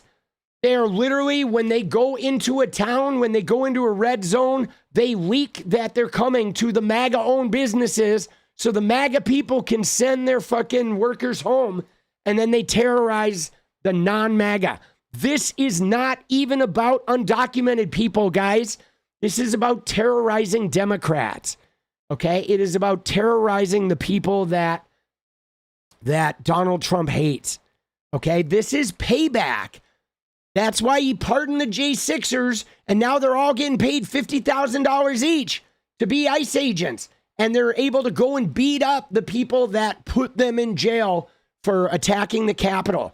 This is about terrorizing their enemies and payback for Trump being arrested, for Trump being humiliated, right? For the J6ers going to jail. Okay? This is crazy, boss. You know what I'm saying? You know what I mean? I mean, I get it. I get the frustration of like wanting to take some type of decisive action, but you know, we want to avoid that if we can. We want to beat this in the court, and we want to show up and vote in like such high amounts in the midterms that we win seats. I'm telling you right now, guys, okay? I know people keep saying, oh, he's going to cancel elections. They can't cancel elections, okay? The federal government cannot cancel elections. They can't, okay? They have no power to do that. They literally have to militarily take over the states, and I don't believe that's going to happen. But so they can't cancel elections, but they're going to rat fuck them. Okay. They're going to try to create like even the thing with voter ID. Okay. You know why they want voter ID, guys? Let me just tell you, because they say They want voter ID, so, oh, people with, like, that are illegal don't vote, or people that aren't registered to vote don't vote. But no. It's so they have right of refusal, okay? It's about right of refusal, guys. Because think about this, okay? Even right now, there are people, there are American citizens who are showing them a real ID. This is the ID that proves you're legal, okay? The real ID that was gotten with a birth certificate, and these guys are looking at it and saying, I don't believe this ID is real. I think this is a fake, and they're arresting them anyway. So if there's voter ID, Houston voters can go show up at the polls, and the poll worker can say that ID looks like a fake. We're not going to let you vote. The person hems and haws, and there's nothing you can do. When midnight comes up, you can't vote anymore. So they kick you out. They have security, remove you from the precinct. They've now refused your ability to vote. It doesn't matter that they're wrong. The election is fucking over. They want to have voter ID so then they can look at it and say, I think this is fake. And they can start disenfranchising people en masse. If there is a required voter ID, that gives them some way to refuse you from being able to vote. Okay? And they're going to do that to poor people. They're going to do that in minority neighborhoods. Okay? That is why they want voter ID. Okay? It gives them a wrinkle. Okay? It's the same way with the work requirements. Okay?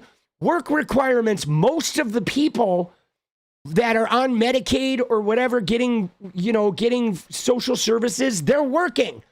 But when they add work requirements, it's not because people aren't working. They have now added some new measure of like, you have to meet these standards to get these benefits. And so they once they change the requirements, they now have a new right of refusal.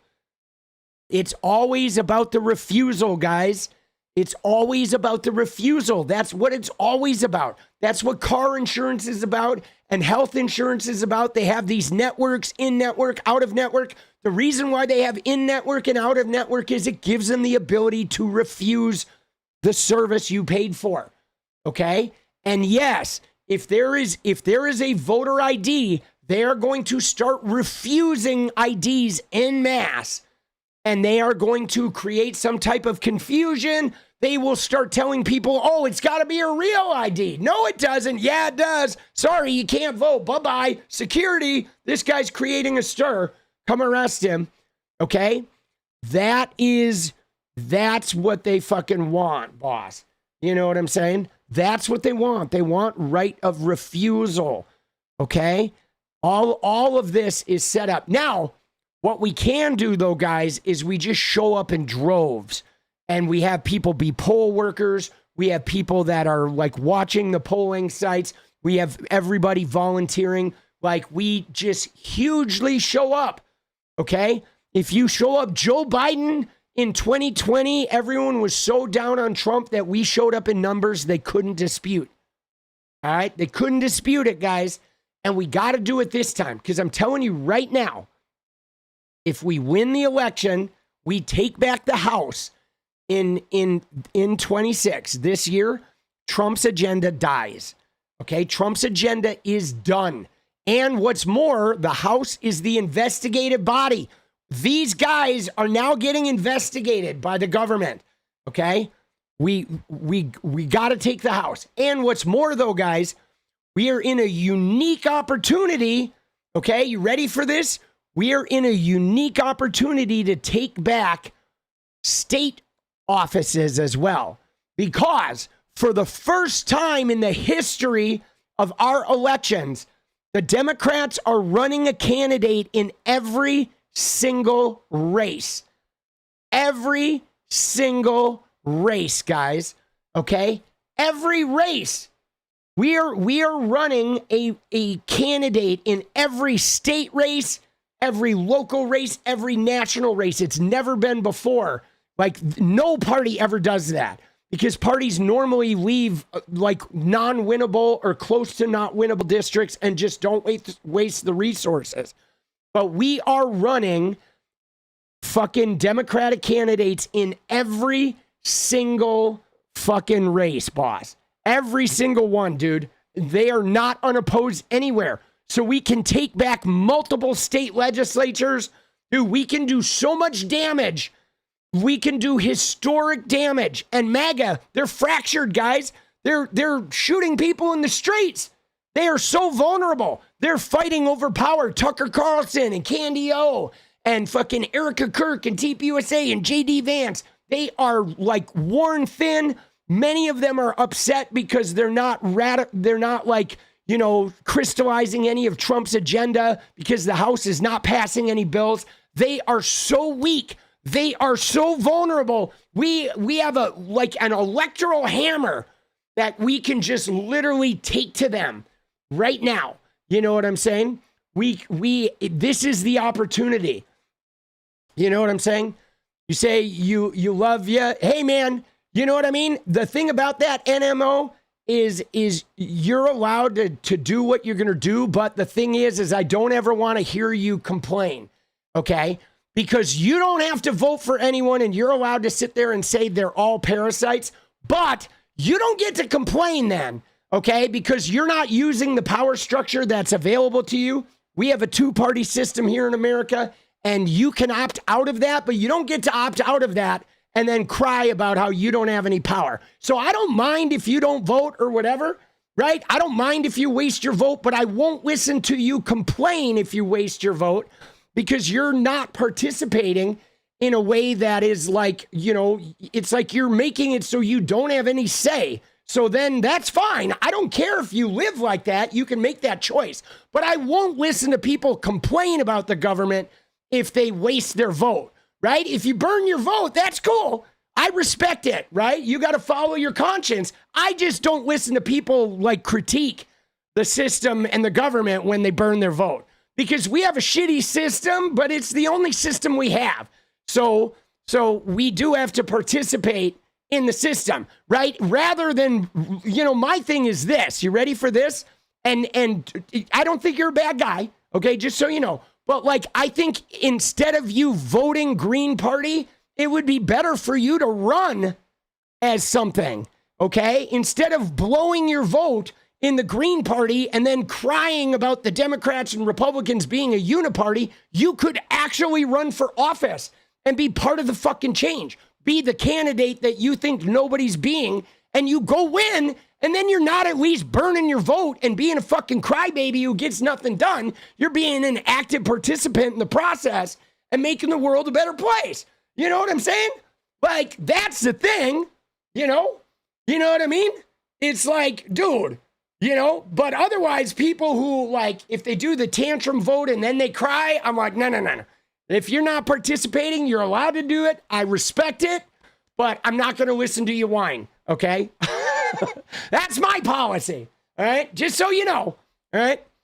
You know, because we have a shitty two-party system, and that means you got to vote for the best option, okay? You know what I'm saying?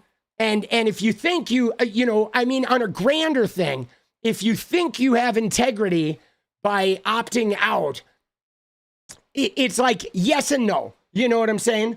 It's like yes and no, because the thing about it is you ready for this? I'm going to give you an example.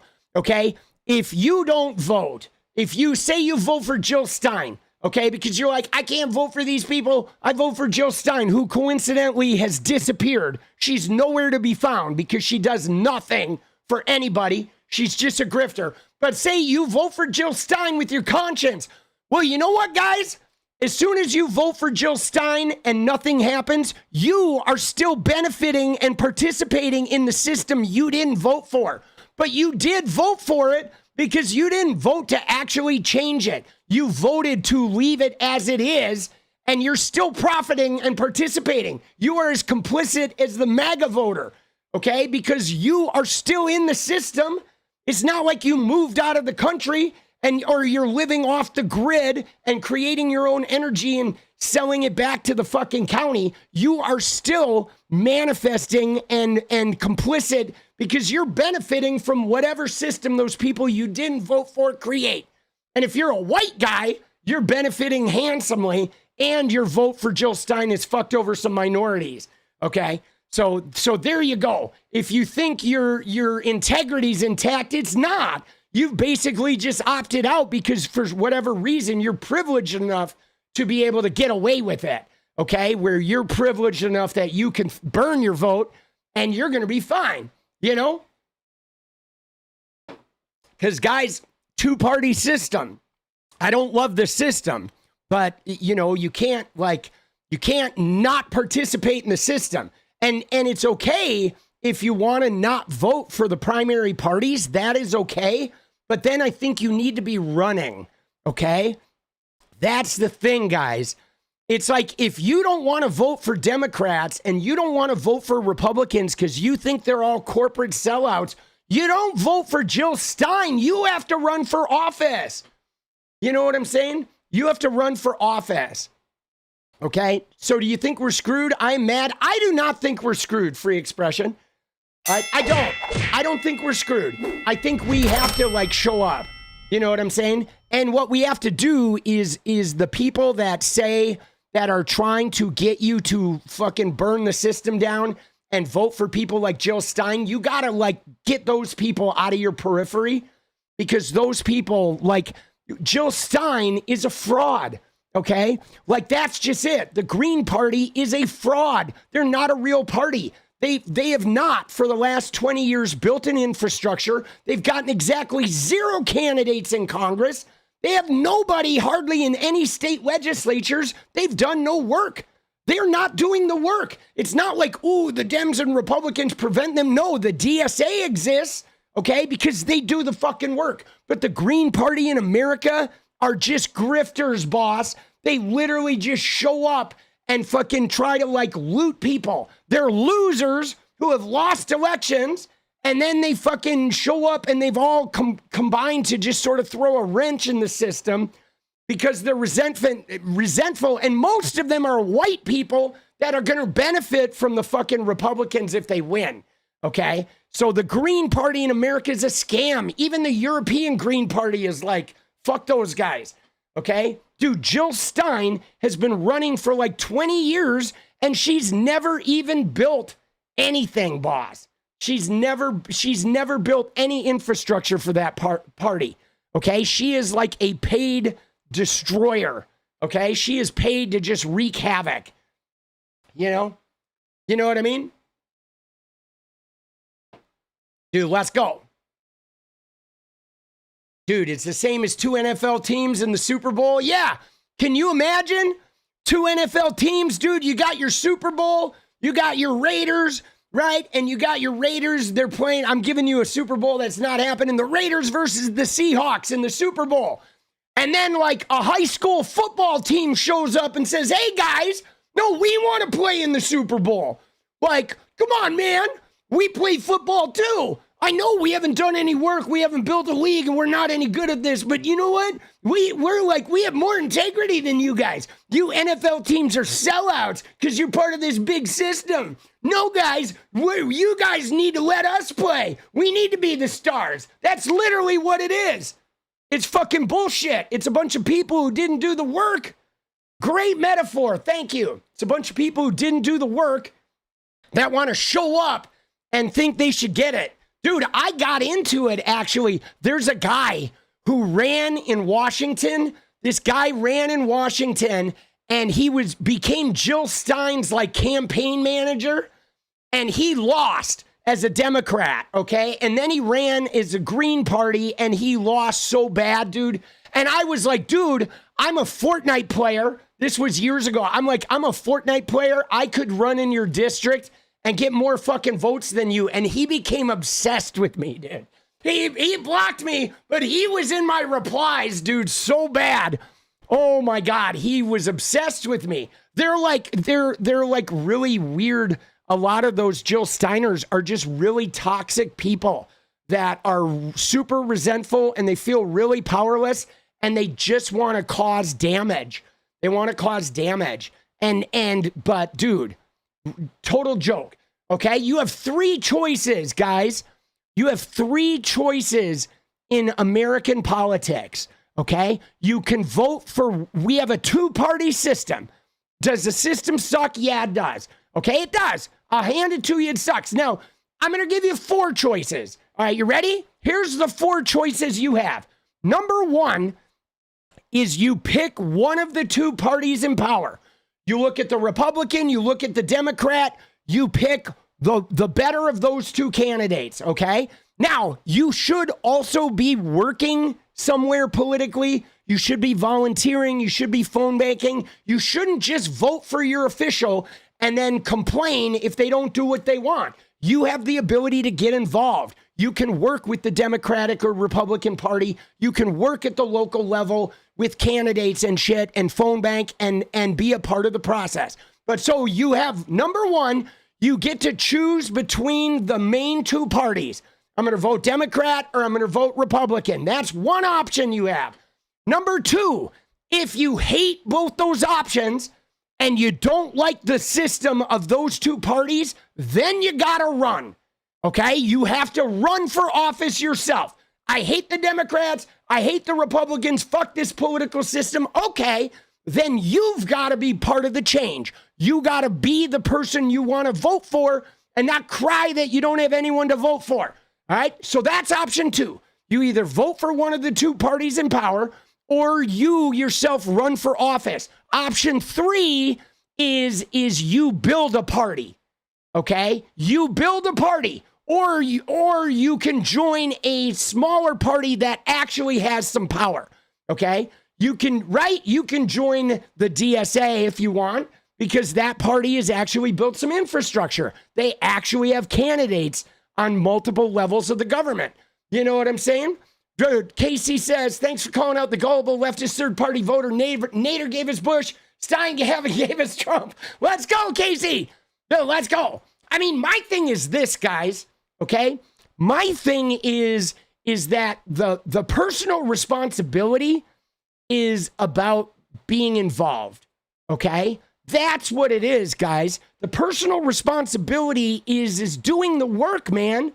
Like the problem we have in U.S. government so much is that people, what they do is they remove themselves from the work.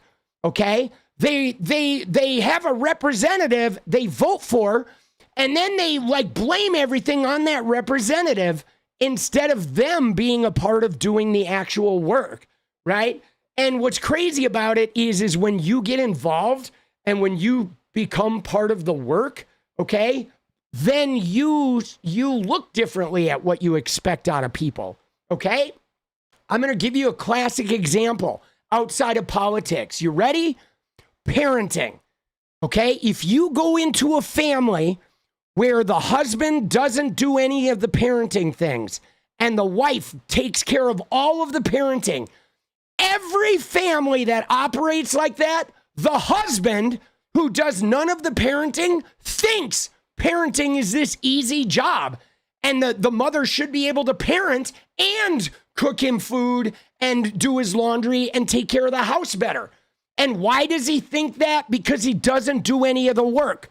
Okay? Only when people are detached and let everyone else do the work do they think everyone is failing and doing such a bad job. Now, there are some times where obviously you look at the current Congress where no bills are getting passed and they've been on vacation 284 days. You know they're doing a bad job, right? But in many instances, if you're not actively building any sweat equity, you think the job is so easy, okay? And I mean, people do this all the time. People think like, oh, being a waiter, why should I tip this waiter? His job is easy. Go be a fucking waiter. Go be a bartender.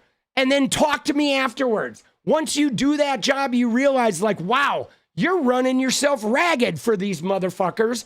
And they're treating you like you're doing something that requires no skill, okay? And that is some of the problem, is when people don't get involved and don't do the work, they have a tendency to just look down on everybody and think they're they're lazy motherfuckers. They're not doing shit. And when you get involved, you start realizing like, holy shit, there's a lot of shit like going on, you know? And there are many ways to get involved, guys. You can get involved phone banking. You can get involved by giving money. You can get involved by door knocking. You can get involved by running for a school board or a county commissioner or some small local seat that's not a lot of time, right? You can get involved by becoming a political content creator and creating content and putting it online. Okay, leftist, grifter, dem bashing creators are tools for the right wing, period. Let's go, Casey. You can get involved. You ready for this? You can get involved by driving old people to the polls. You can get involved by going to the door to door in your neighborhood, making sure everybody's registered to vote, helping them get to the polls or helping them get their mail-in ballots in. I mean, you can go work in a voter precinct. There are just a million ways that you can get involved in the process and become part of the political process. But what's crazy about it, guys, is a lot of times the people that sit there and just sort of destroy and say, man, nobody's doing a good job. They're all fucked. They're all liars. Most of the time, those people don't actually do shit, okay? There are some exceptions. There are some people that might be out there organizing Communist Party meetings or whatever, right? But you know, if you're really a communist, you need to win a seat.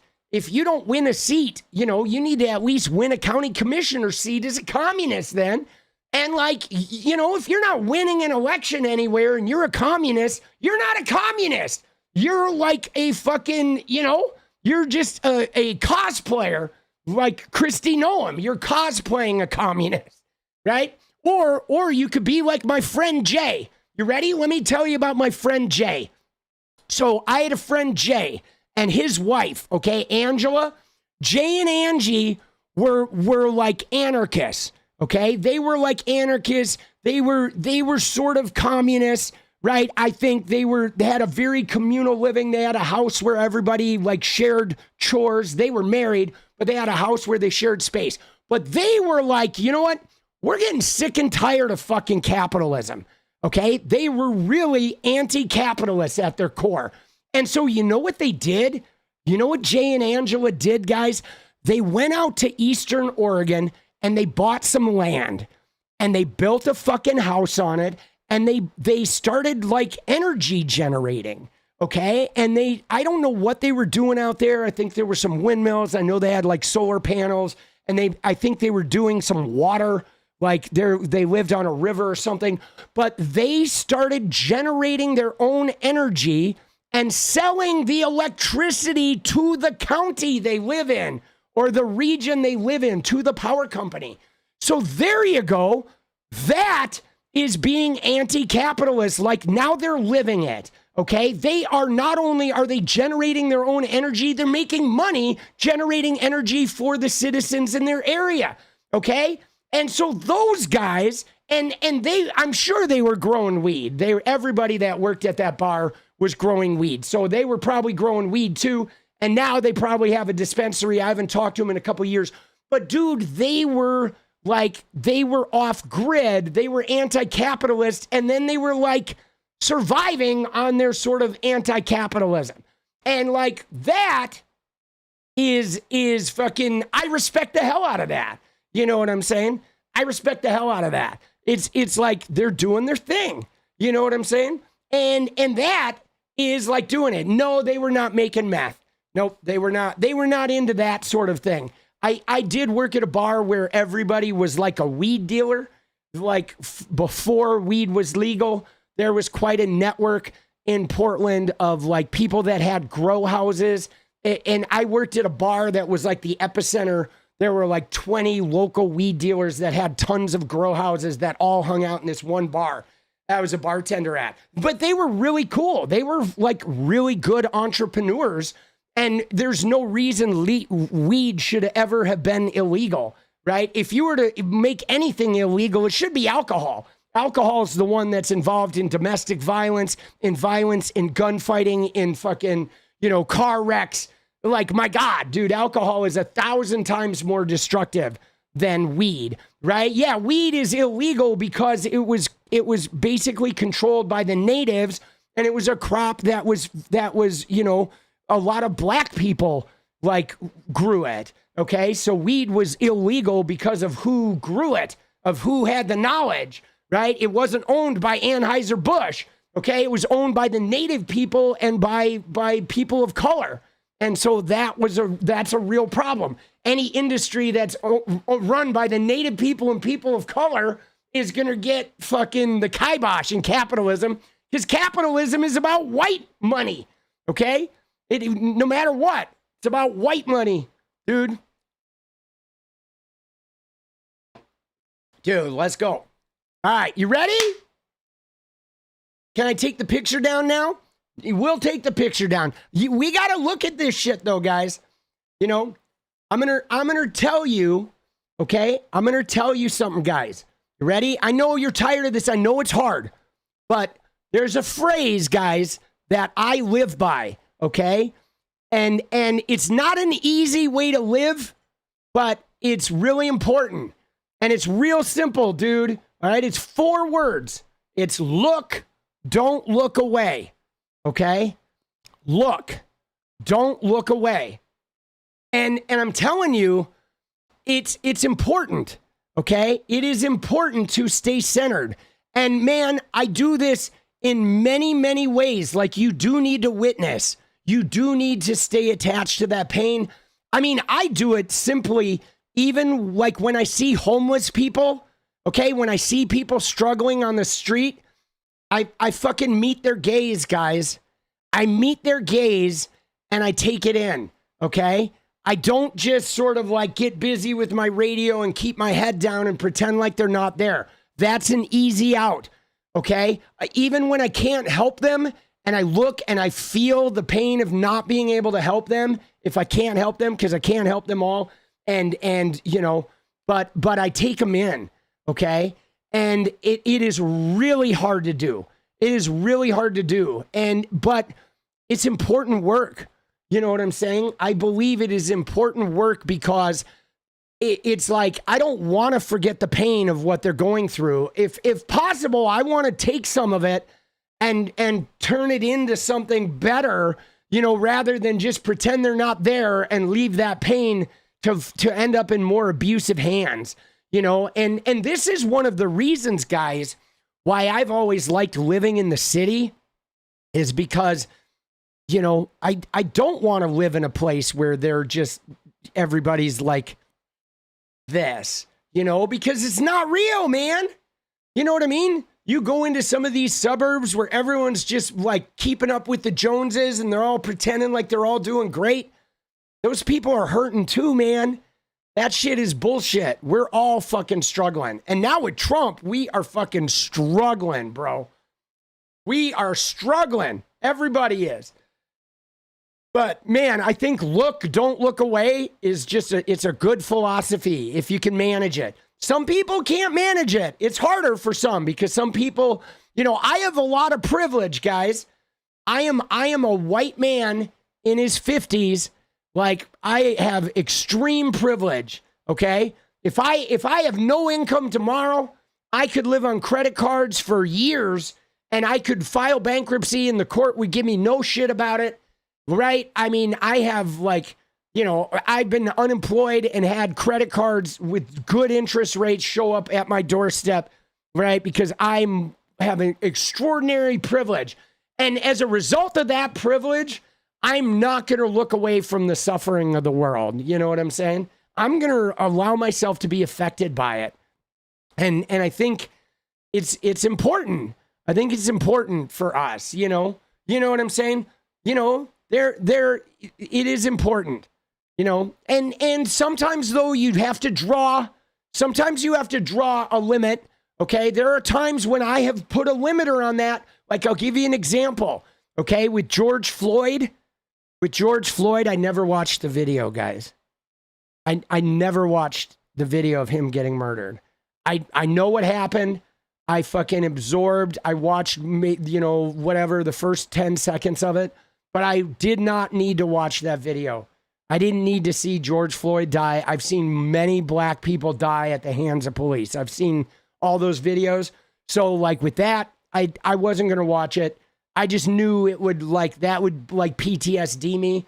So I didn't. And I became an activist, you know, that really spurned my activism. Jenny wrote a one-woman play about race and growing up in the white suburbs. And like she created art that was amazing. And she did this online version of the play and filmed it and this crazy creative project. We as a family went to the protests at the federal building and locked arms with the wall of moms. But in that instance, I didn't watch the video. I just didn't, I didn't need to see it. You know what I mean? It's like that was one that I didn't watch. Okay. But that was about like, I was affected by it. I didn't blurt out the effect. I allowed myself to be affected by it, but I had to like self-protect myself. You know what I mean? For me, watching a cop, I don't need to see a cop murder anybody point blank anymore and see the unaffected look on their face. I already know what that looks like. You know what I'm saying? I mean, for the most part, I stay away from those fight videos. Like Elon Musk tries to send those fight videos. I block those channels. Okay, those channels like Fear, whatever. There's like some Fear Buck or whatever. He'll show these videos that like are all these fights and shit. I block all that shit. Okay, I don't need to see people punching each other. I know what that shit looks like. That shit is like that type of rage. It just causes PTSD. You avoid Yeah, I think avoiding Twitter is fine. My thing on Twitter is if you need to avoid it for your mental health, please do. But if your mental health can survive being on Twitter, we do need people on Twitter to combat the misinformation and to be in there like challenging all their fake narratives and that negativity. So we're still influencing the search engines and the algorithms and shit. Because remember, guys, they control the algorithm, but we are the algorithm. Okay? And don't you forget this. All right? This is one thing you need to realize about algorithmic digital shit. I'm a content creator. I've been doing this for a long time, all the way back to like MySpace. All right? 20 some years. We are the algorithm. Okay? So they can control it and try to put the guardrails, but how you use it changes it. And they can't control the changing, which is why they keep updating the algorithm.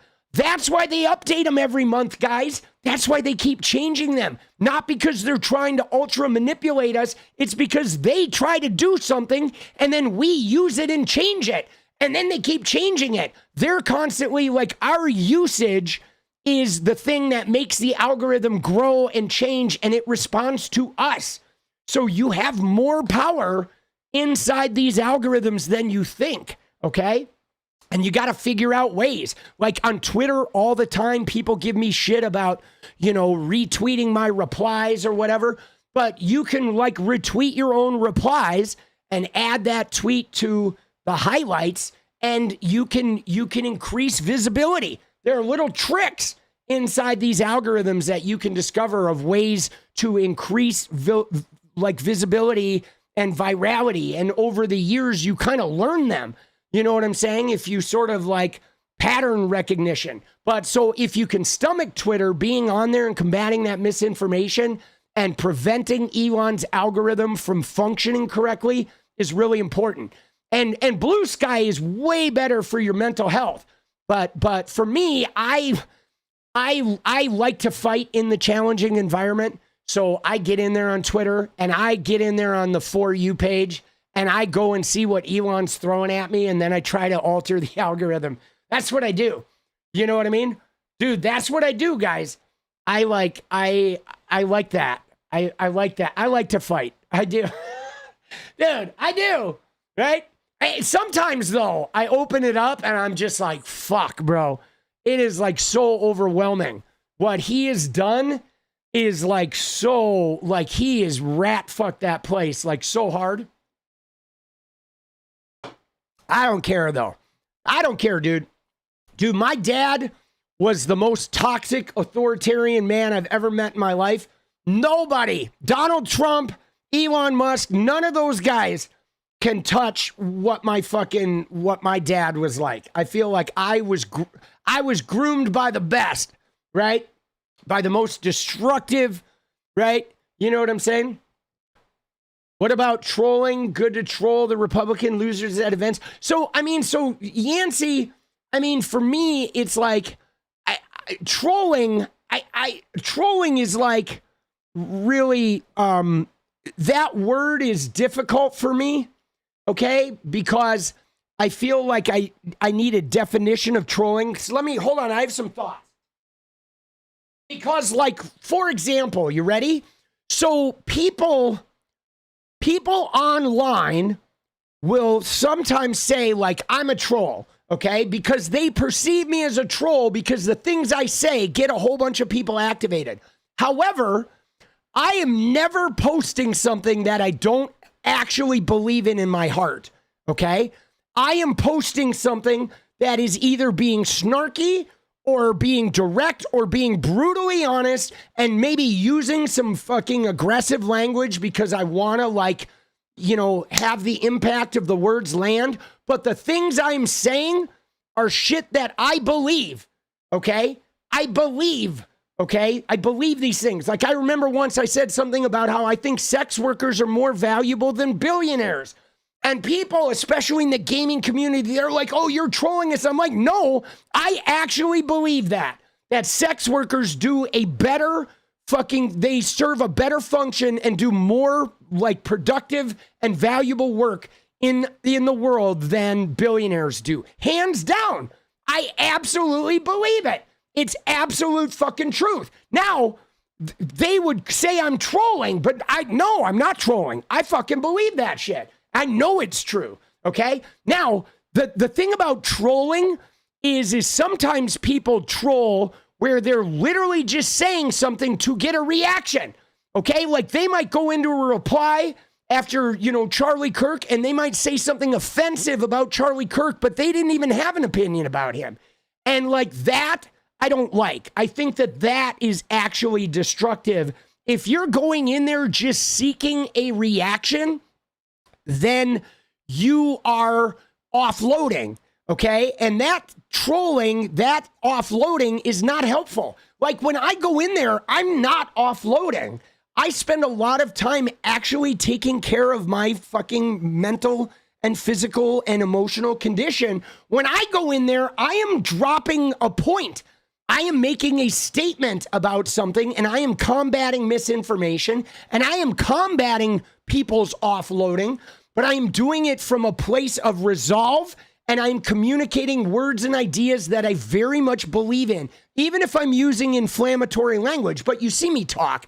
I use inflammatory language all the time. I say fuck 1,000 times a day just in my daily life. You know what I'm saying? And so the thing about it is like the you know, I don't troll, okay? Now there are some types of trolling though where, you know, like a Walter Masterson, okay, where I don't consider that trolling, where he goes in and behaves sort of ignorant in order to enlighten their ignorance. I don't look at that as actually trolling. I look at him as like he's playing a character to expose the truth of them, okay? But so the word trolling, I think, gets a little misused, like the word pedo, or you know what I'm saying? Like sometimes these words, or somebody was talking about incel earlier. I think the trolling, you have to really be careful and make sure that you're not just out there dumping your emotional shit. And because if you get in line, you can. Trolling can be bullying, and it can be just you offloading your emotional condition. And what's crazy about it though is a lot of the right wingers, they will get in my replies and be like, you're a troll, you're this or that. But like, I'm not actually trolling. I am very specifically targeted with the things I say online. I'm really careful about it. And I mean, I do punk people, but I punk people to illustrate a point. Or sometimes I punk people because I know that by dropping this certain nugget of truth, they're all going to react. Like, you know, when I get in on like billionaires, or like, you know, you'll make a comment and then hundreds of bots and other people will flood into your replies because you'll expose their reactions. and shit. But you have to be very careful, though. It is a very thin line, guys. You have to be very, very careful, okay? And Nazi has to be anti-Semitic. I don't think Nazi has to be anti-Semitic, okay? I don't think so. I think, I sort of disagree on that one because they're, the German Nazis were anti-Semitic, but I think Nazi has expanded, right? Because American Nazis, I mean, I don't know. I don't know. That's a weird sort of gray area there, right? Because there's a fine line there because a lot of people like defining anti-Semitism is complicated. You know what I'm saying? I mean, it's that's like saying like, you like a black guy can't uphold white supremacy, right? Cause you know what I'm saying? Cause you can, like, there are black people that uphold white supremacy and they're not like, you know what I'm saying? Cause I think the thing about Nazism isn't specifically directed at Jewish people. I think in Germany, it was directed at Jewish people. But I think if you look at Nazism, I like what he said there, what Jeff said, is malignant ethno-narcissism, which is why a lot of people use Nazi to describe Benjamin Netanyahu, because it is like the Nazism wasn't about the Jews. It was about a race of people, the Aryans, believing their genes were superior. And so therefore they targeted a perceived lower ethno class. And then they like dumped all of the problems of their society onto that perceived like lesser ethnicity. And then they cleansed them. Okay. And in Germany, it was directed at the Jews, but it was also directed at the transgender people and at gay men. And through history, Benjamin Netanyahu has directed that type of ethno supremacy at the Palestinians. We're doing it here in America right now, aiming it at Somalian and, South American immigrants. And so I think the Nazism, the anti-Semitism was just the chosen target group in Germany. But I think the Nazism, even though they use the name the Nazi Party, the Nazism is about the general broad stroke of what they were doing and not so much about just that little specific piece of it. And I think that's what's really hard is I think because of like a lot of Americans have resisted looking at the similarities between Trump administration and 1934 Germany because they're saying, but he supports Israel. He's not like being anti-Semitic. He hasn't put any people in gas chambers is what they say. But like, dude, they didn't start with gas chambers. But like, dude, Tell me that Renee Nicole Good didn't just die in an incredibly unnecessary way. Okay. Like simple behaviors were perceived as determining a death sentence for no reason. Okay. No remorse and a nationalist vehicle rose up behind it. And you know what I'm saying? They commanded her to do their bidding, even though they had no legal jurisdiction to do it. It's like, dude, that's Nazism at play right there. You know what I'm saying? And like, it doesn't just need to be the kind of Nazism that was practiced by Adolf Hitler. I think it's that ethno supremacy. Okay. And that's the there was the Aryan race. Here in America, it's like the white MAGA Christians. They believe they have an ethno supremacy. It's like a eugenics thing. And they believe that they have a faith supremacy and that other people are like dirty and less than. And they wear symbols. You could look at the American evangelical movement and you could see some overlap between that and the Nazi Party because they have their symbols with their crosses or their, whatever they like the evangelical symbol of the day is, right? You see them sometimes they even have, like if you go and look at some of these old CPACs, they've had like Nazi runes. The walkways were shaped by like Nazi runes and shit. They've even incorporated some of that symbolism or Moms for Liberty quoting Hitler and shit in their fucking circulars, right? That's my thing. That's what I think, okay?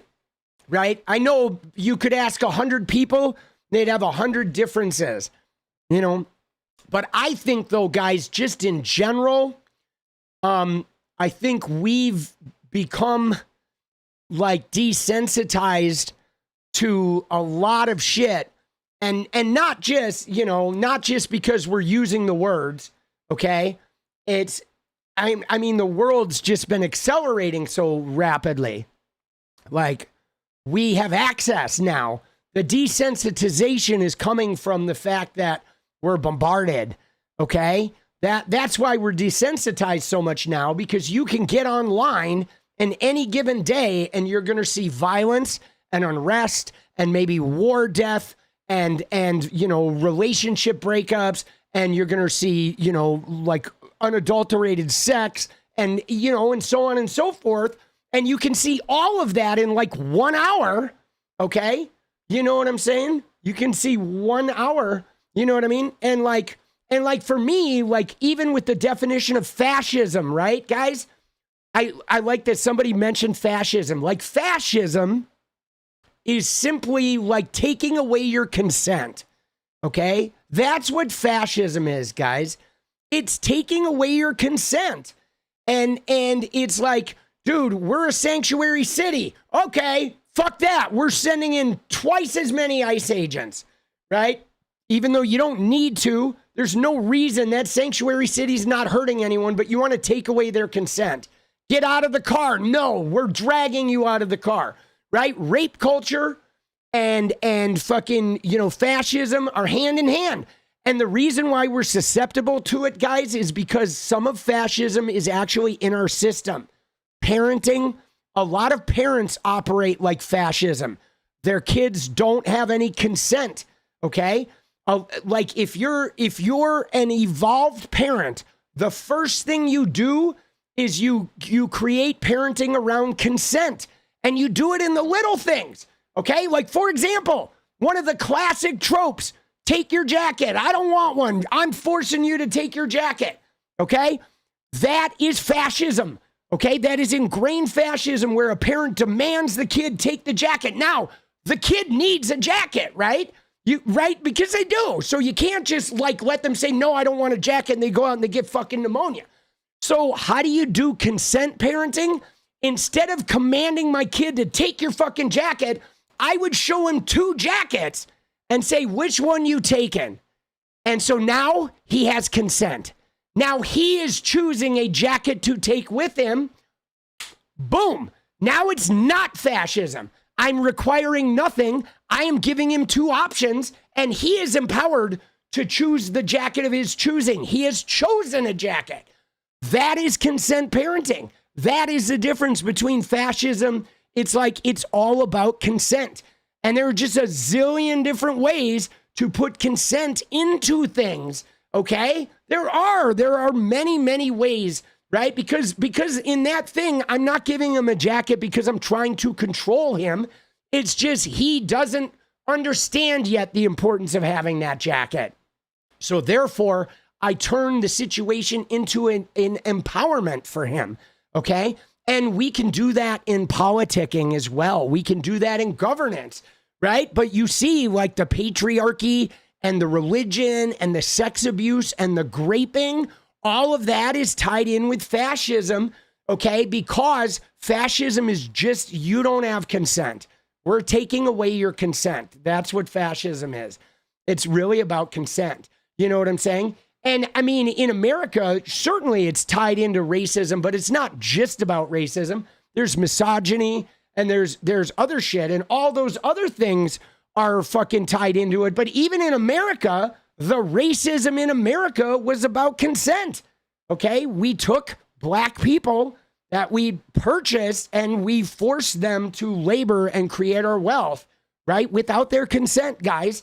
Even that racism started around consent, okay? You know what I'm saying? It's just really fucking hard.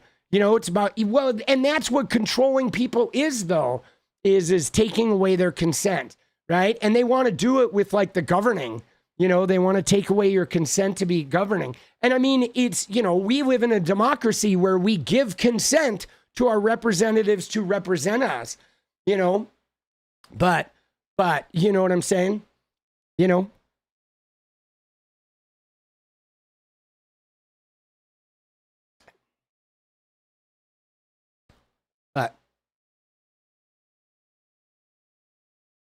But it's, you know, consent is important, right? And when you, what's funny about it too, is when you adopt consent into your, you know, your situations, like people, like they behave differently.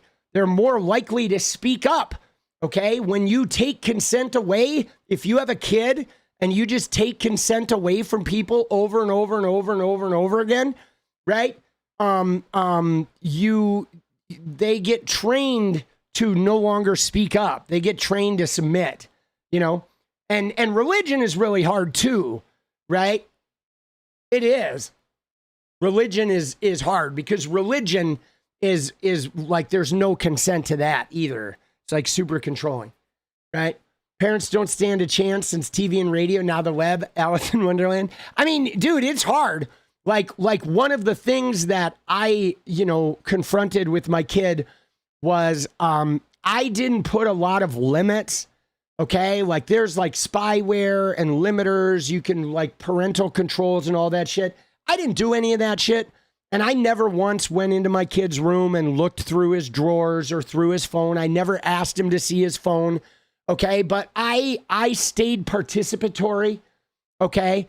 I stayed participatory, and the one thing that I did with my kid that I don't know if it's helpful to you guys parentings, but what I did was I never punished him for lying. I instead would get him to admit that he was lying, and then we would, like, you know, address the bad feeling he had for lying, okay? In order to learn a lesson, right? Because we all lie. It's natural to lie to not get in trouble. But so, like, you know, like when he was really young, okay, he like said to me, this was before I was on Discord, okay? So my kid said to me, like, you know, he wanted a knife in CSGO. He wanted to spend money on a fancy knife for the game CSGO. And I didn't want to spend $100 on a knife. And then he recognized that I liked him gaming. And so then he said, hey, Dad, these guys want me to join a gaming team, but they, you know, they said I need to have a knife. Like, I can't join if I don't have a knife. And I was like, huh, all right, that's really a good one. Like, I liked it. I respected the game that he was posing. So then what I did was, instead of getting mad or freaking out or even doubting him, I just started asking him targeted questions until his story fell apart. Like saying, you know, oh, dude, I'm really excited. Like, dude, can I see the email you got from these guys? I want to learn about this gaming team. And he's like, oh, they sent it to me on Discord and Discord messages delete. So then I got online and I looked up Discord and I was like, you know, I don't think Discord messages actually delete. I think that's Snapchat. Should we get online and go like look and see if Discord messages? I think maybe you have the messages in there. But all along the way, I was not calling him out as a liar or catching him. I was just leading him to the point of where he finally admitted, you know, that like, okay, I was making this up. There's no gaming team. And then my whole point was like, you don't have to do that. Like, I want you to come and ask me for shit.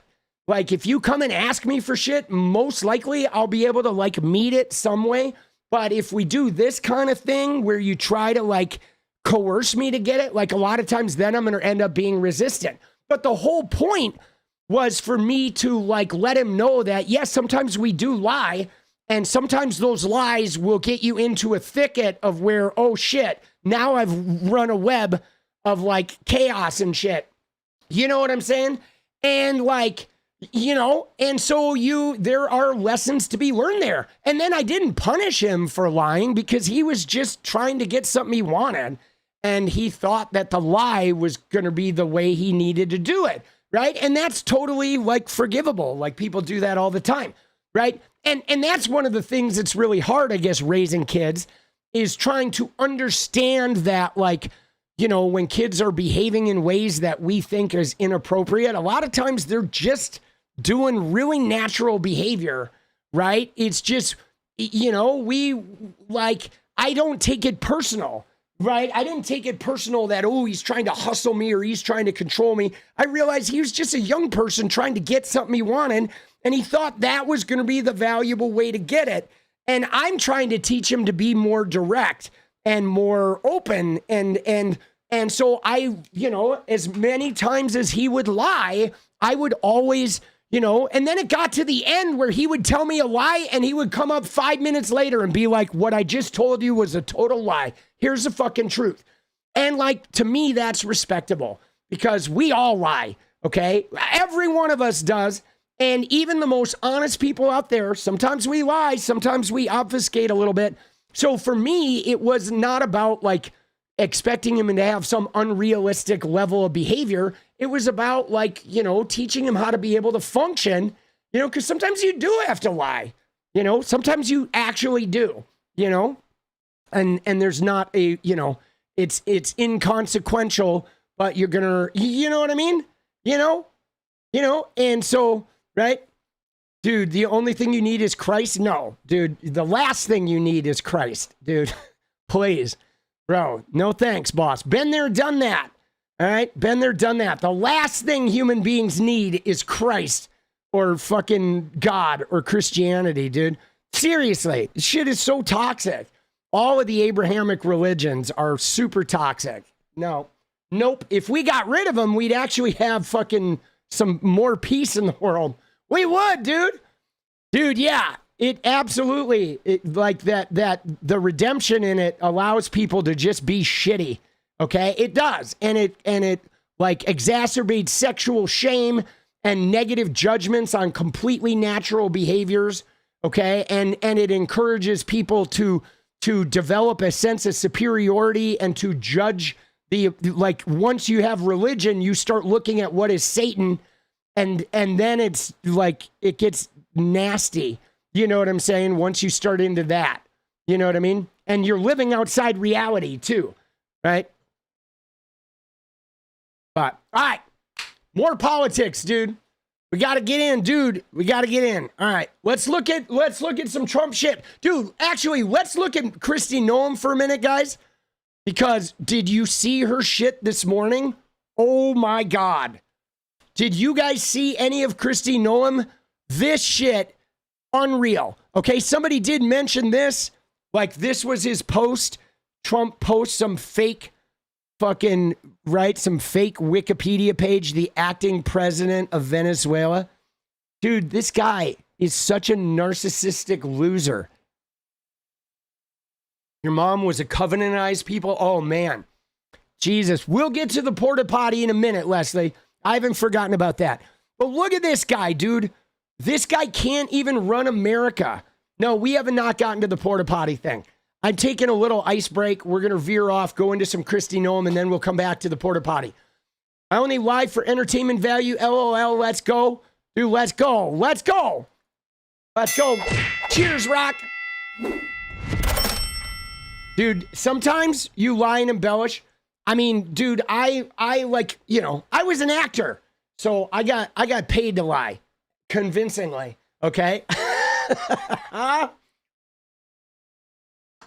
did. And I'll be honest, guys, you ready? You ready for this? I'm going to drop a whopper on you. You remember how I told you that my father was a brutal, authoritarian, manipulative controller? You know, that's why I learned to lie.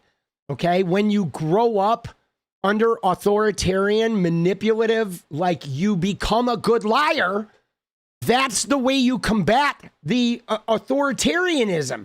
Okay? And that's another thing why Christianity and religion is so harmful, is because people who are religious, who are like living under an authoritarian, you have to meet these fucking perfections or you're going to go to hell. Those people end up living a lie, usually because the only way you can combat and survive under that like expected perfection is to start living a lie. Okay, that's why Christians run around like believing, oh, we're so glory, I'm living in the light of Jesus, but they're literally living a lie. They are literally self-creating this type of fantasy perfection, like when usually they're super dysfunctional. They smile and they're like gritting their fucking teeth, bro. They look like their head's gonna pop off, right? Because they're literally, when you grow up in oppression, you have to lie to fucking meet the impossible like expectations. It's like you can't live under an authoritarian God and be truthful. You can't. There's just no room for truth because, right? Your truth could be demonic, you know? Dude, it's terrible. But look at this guy, dude. What a clown, boss. What a fucking clown, right? I mean, and again, though, this is a guy right here, though, like when it comes to like trolling or whatever, this is a guy, he's such a narcissistic fucking douchebag. Okay, he is. But dude, you ready?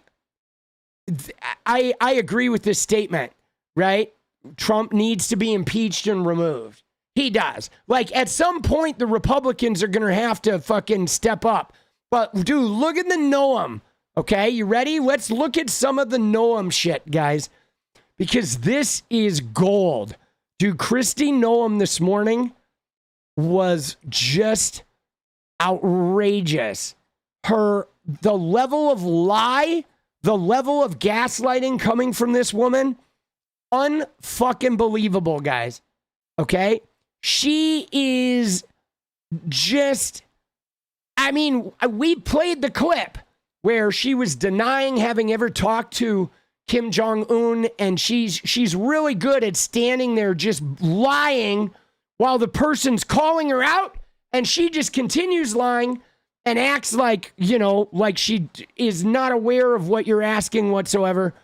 But dude, her lying today was unfucking believable. Okay? Oh shit. I just realized I wasn't on Rupar's page. Now that's why I wasn't finding the Kristi Noem. Hold on, I'm gonna get it set up. Man, dude. Dude, she is, some of these clips, guys, are just wow. Okay?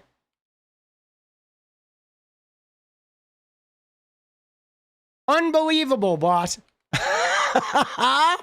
Oh, all right.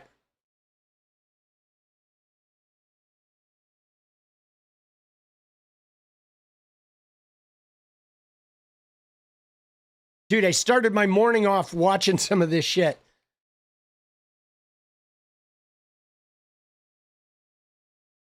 Dude, the Homan and fucking Noem. All right. Yeah, there we go. There we go. Now we're into it. All right, you ready? Let's watch some of these clips. Okay? Look at this shit, dude. We've been there. We've arrested dozens and dozens of murderers and rapists, individuals who have assaulted children and sodomized them. We just released a whole list of individuals just in Minnesota that we've arrested since we've surged personnel there, and it's incredible. So we would love it if the Minneapolis Police Force and the governor and the state police department would partner with us to help us do this work. What about partnering when it comes to the investigation? Because Minnesota and Minneapolis say they're being denied access to information, and this took place in their streets. You know, the investigation's happening at the Department of Justice. I run the Department of Homeland Security, and I really will continue to follow the same process that this administration has in place, but also the same process that the last administration did. It's always been the same. Oh, you see that there? Dude, that's her whole play. Like, we want from you, but you don't get from us because, oh, that's not me. Whoopsie.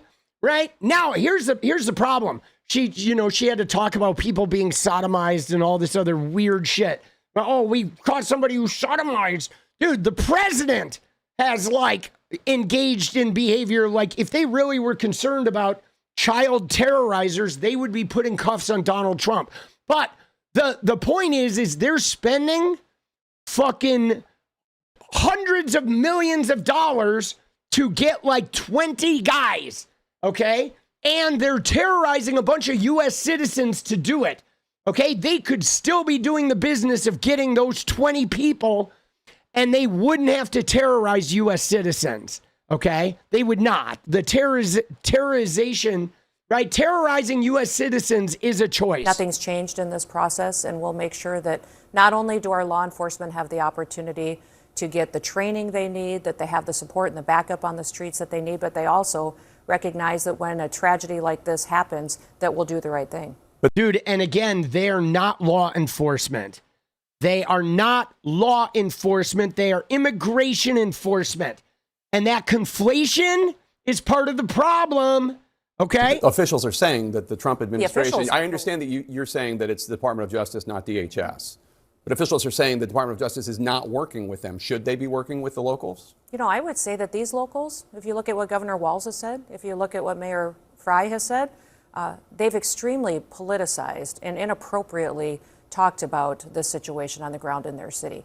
They've inflamed the public. They've encouraged the kind of destruction and violence that we've seen in Minneapolis the last several days, and I would encourage them to grow up, get some maturity, act like people who are responsible, who want people to be safe, and the right thing be done. When you use the kind of language that you use against law enforcement officers, they lose their credibility. Dude, long before those agents went to Minnesota, Trump was talking shit about Tim Walz. Trump was talking shit about Somalian people. No credibility, Kristi Noem. Bullshit. You don't require your president or anyone in your organization to engage in that way. And you guys say way worse shit than them. So no, you don't get to have Trumpy running around denigrating all Somalian people and making up shitty names for everybody. And then when they fire back, you say, wow, they're being so bad with their language, right? You know what I'm saying? Like, bro, this is the same shit though. It's that two-facedness. Now, you ready? Watch this one. This is crazy. Watch this. You've also been criticized for your comments. The shooting, we should note, was Wednesday at 10:37 a.m. Eastern. Just over 2 hours later, the Department of Homeland Security put out a statement definitively asserting what had happened, defending the ICE agent, accusing Renee Good of domestic terrorism. That's a characterization that you reiterated in a press conference half an hour later. Now, Republican Senator Thom Tillis said, quote, "It was very unusual to have a senior law enforcement official to draw a conclusion about an event where the scene was still being processed. Generally speaking, law enforcement would recognize that a life was lost, that families are changed forever, the shooter's life will change forever. We're collecting video. We're trying to assess the situation." Why did you not wait for an investigation before making your comments? Oh, well, everything that I've said has been proven to be factual and the truth. Again, she's fucking lying there. Okay?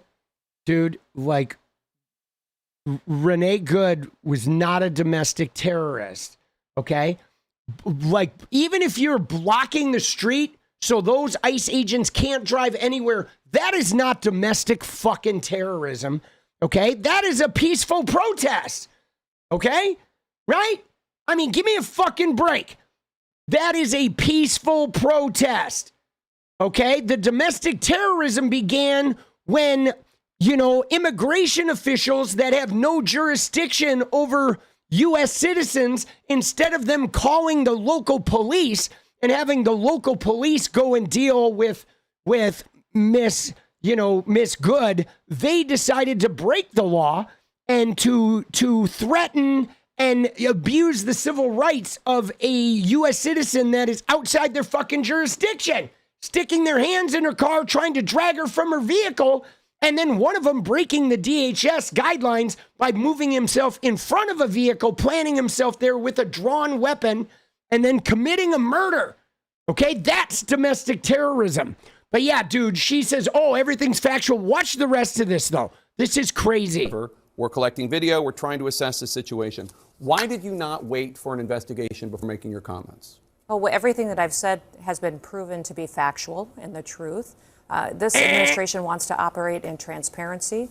I have the responsibility as the Secretary of Homeland Security to know this information as soon as possible. Had just been in Minneapolis the day before, had already had conversations with officers on the ground and supervisors, and knew the facts, and decided that the department and the people of this country deserve to know the truth of the situation of what had unfolded in Minneapolis. But with all due respect, Secretary, the first thing you said was, quote, "What happened was our ICE officers were out in an enforcement action. They got stuck in the snow.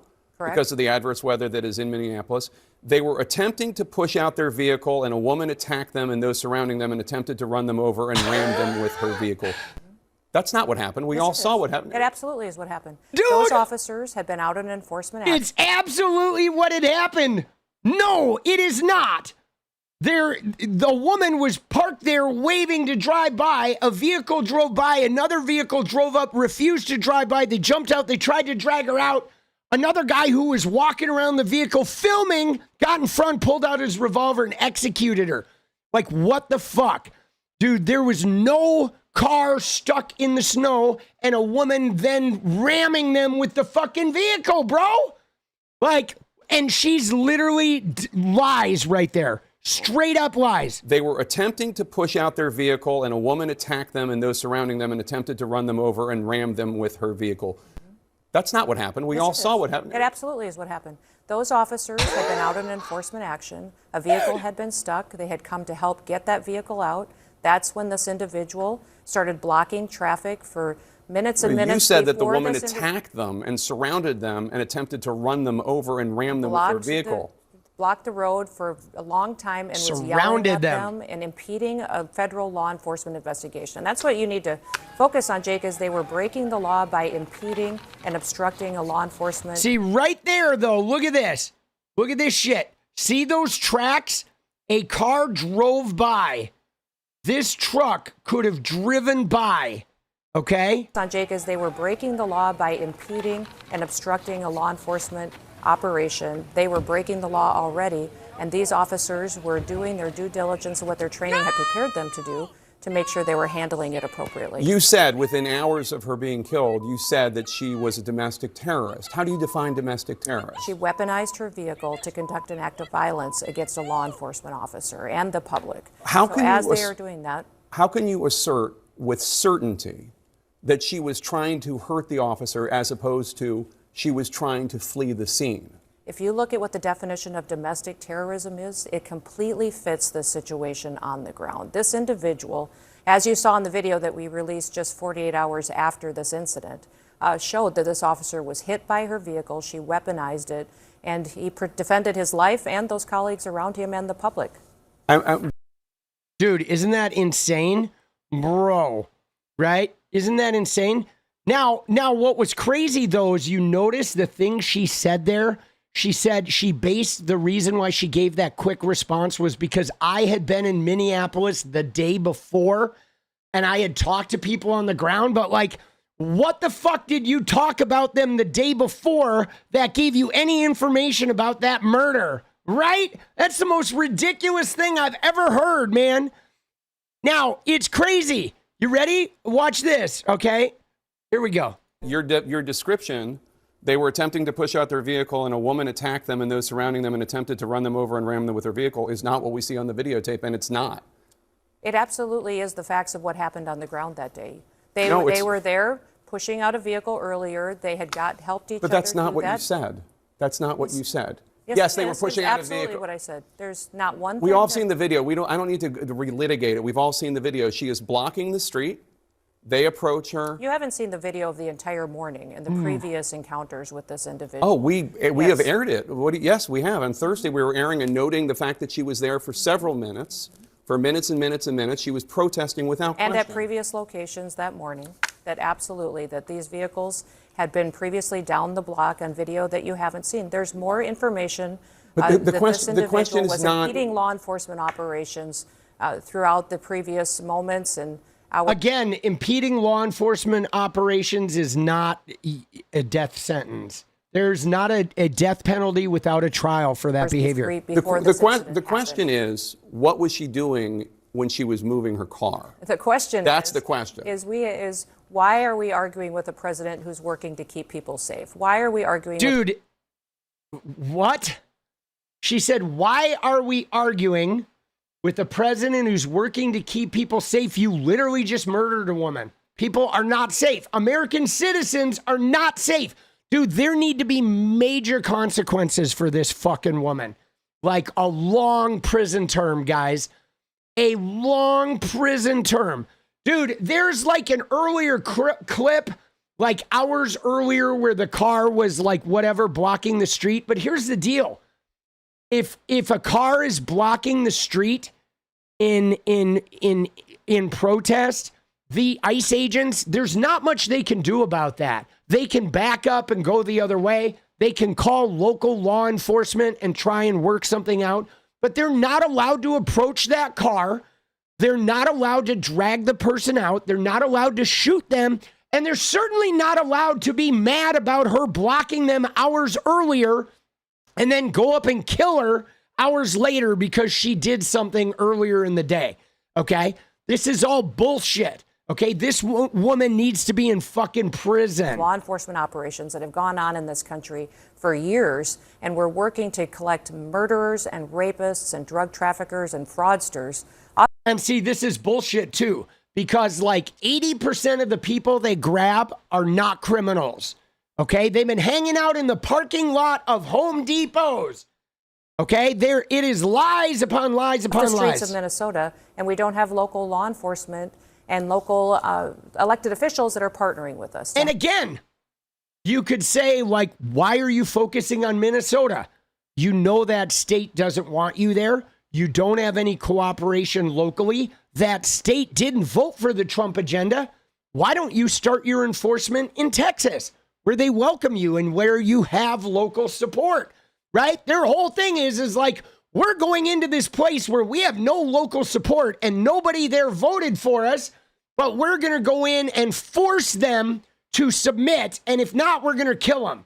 And it's like, fuck off, right? You should start in Texas, start in Georgia, start in Alabama, start in Mississippi. But see, this whole thing is predicated upon a lie, because you know what's fucked up about this, guys?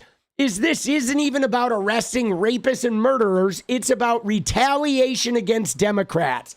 It's about damaging the Democrat economy in Minnesota, in California, in Washington, in Oregon, in Illinois, hoping that if they damage it enough in New York, that maybe they'll win one of those states and have more political power so they can have Congress where they pass no fucking laws and they take 284 days of vacation in a 365-day fucking period.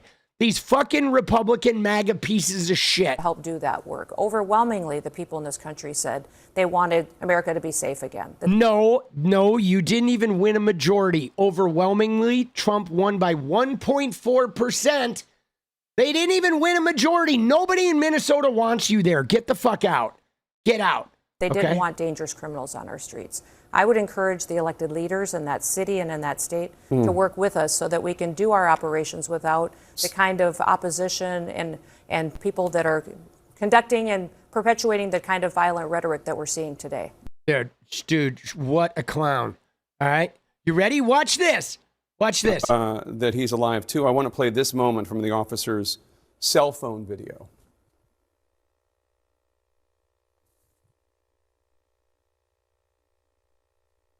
This is number 7, folks. Get out of the car. Whoa! Fucking bitch.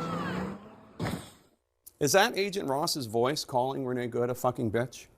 I can't determine which one it is, but it could be, sir. Oh, God, In June of last year, that he's alive, too. I want to play this moment. Look at that. I can't determine which one it is, but it could be, sir. In June of last... Dude, and she's like smiling. You see how she finishes that up with a fucking smile? Like, dude, she's a ghoul. These people are fucking ghouls. You ready? Here we go. The officer appeared to have fired 3 shots. The first one through the front windshield, the second and third through the side window. What is the justification for the second and third, given that the officer was out of harm's way? You're watching the same videos that I am, correct? Yeah. Yeah, you're watching the same ones. So you see how quickly the situation unfolded, how the officer was in front of the vehicle when she sped off, how she ran into him, and how he had to take quick action based on his training to defend himself and his colleagues around him. Once he's out of harm's way. That's very clear and factual from the videos that you can see. It's nobody's interpretation. We don't get to change it because we can see it with our eyes and we can build on the evidence that we have on the ground. Yeah, the question we don't is because the why politics doesn't fit somebody and what they're trying to do to continue to defraud people in their city and in their state, continue to take advantage of individuals and to allow criminals. I don't know what you're talking about. That's what made it afraid. Dude, Like, defraud? What is defrauding, right? She's sitting there. Dude, I mean, you see what a brazen, degenerate fucking liar this woman is? She's talking about defrauding. This has nothing to do. Nobody cares. This is not a Somalian daycare or a fucking whatever, a white daycare that you're not investigating because you're only investigating Somalians, right? Right? There's fraud in every state in Medicare and Medicaid, and there's fraud in the Pentagon, and they're not looking into any of it. They're only looking into things. First off, she had not sped. Okay, she did not speed. Hold on, we're gonna come back to this, but I want to go to this image. Look at this, dude. These shots right here, dude. He's not even in front of the car here, and the wheels are turned. This shot, the car is away. This shot, he's running after the car to fire a third shot. Like, my God, but like the brazen lies of her, and just like not letting him speak. And her now switching over to fraud. And he's like, I don't even know what you're saying. Dude, he is like, but guys, it's hard, okay? Ask a parent who's had like an emotionally dysregulated kid, like a really emotionally dysregulated kid, where the kid's like, no, it's not. And you're like, but it is. Here it is. And the kid's like, nope. Like, that's what it is. You're dealing with these people where she will look at verified evidence right in front of her face and be like, that's not what you're seeing, right? You know what I mean? It is like crazy, like batshit, okay? Complete detachment from reality. But watch this. That's what Mayor Frey and that's what Governor Walz are doing every day by diverting the attention and trying to attack a law enforcement officer, continue to take advantage of individuals and to allow criminals. I don't know what you're talking about. That's what Mayor Frey and that's what Governor Walz are doing every day by diverting the attention and trying to attack a law enforcement officer. They're allowing the criminals to go by without examination. Are you saying that the second and third shots, because you just said it happened very quickly, are you saying the second and third shots? I said watch the videos. I'm watch asking. how quickly this unfolded, and know that law enforcement officers every day in this country are in difficult situations where they have to make split-second decisions to protect themselves, the public, and their colleagues, and that they have to rely on their training. That's exactly what this officer did. By the way, DHS training says, yeah, Jodi Arias, she was that murderer, I think is like Arizona, dude. She was mental. And dude, Kristi Noem has some very similar sociopathic traits. But what's crazy about this, guys, is that DHS says never stand in front of the car. Okay? DHS says don't approach the car from the front and never stand in front of the car. DHS also says never shoot at a moving car. So he did not use his training. And again, the woman in the car was worried about this. This woman got gang tackled, choked out, broken bones, and held in jail with broken bones because these guys are abusive and fucking, right? They're criminals. They're thugs that will beat the shit out of innocent U.S. citizens they have no jurisdiction over. So yeah, she was driving away because she didn't want to end up in a jail cell with a bunch of broken bones because some gravy seals treated her like a bag of fucking pork rinds, okay? And I know that the left and I know the crazy activists in this country that are trying to undermine our way of life will attack and try to destroy a law enforcement officer. I'm asking a question. It's just unacceptable, and we're not going to let that happen. I'm asking a question is, when he's out of harm's way, what is the reason for the second and third shot through the window when he is out? He's not in the line of sight of the car. This investigation will continue to unfold and more information will come forward. But until that comes, what I would appreciate is everybody sticking to the facts of the situation and recognize that this law enforcement officer... Yeah, the facts of the situation are we watched this guy execute a woman, and now we're watching your dumbass fucking lying to us, and we're getting a jail cell ready, okay? Bring a book. Bring some magazines, Kristi. Like, dude, I know. And you know what's funny, though, too? You're ready for this? Did you notice how in the very first question, when he's like, why did you make a statement right away and not wait for the investigation? And she was like, oh, I have all the facts. And now when he's saying, why is this guy doing the second and third shot? She's like, we got to wait for the investigation. Oh, I get it.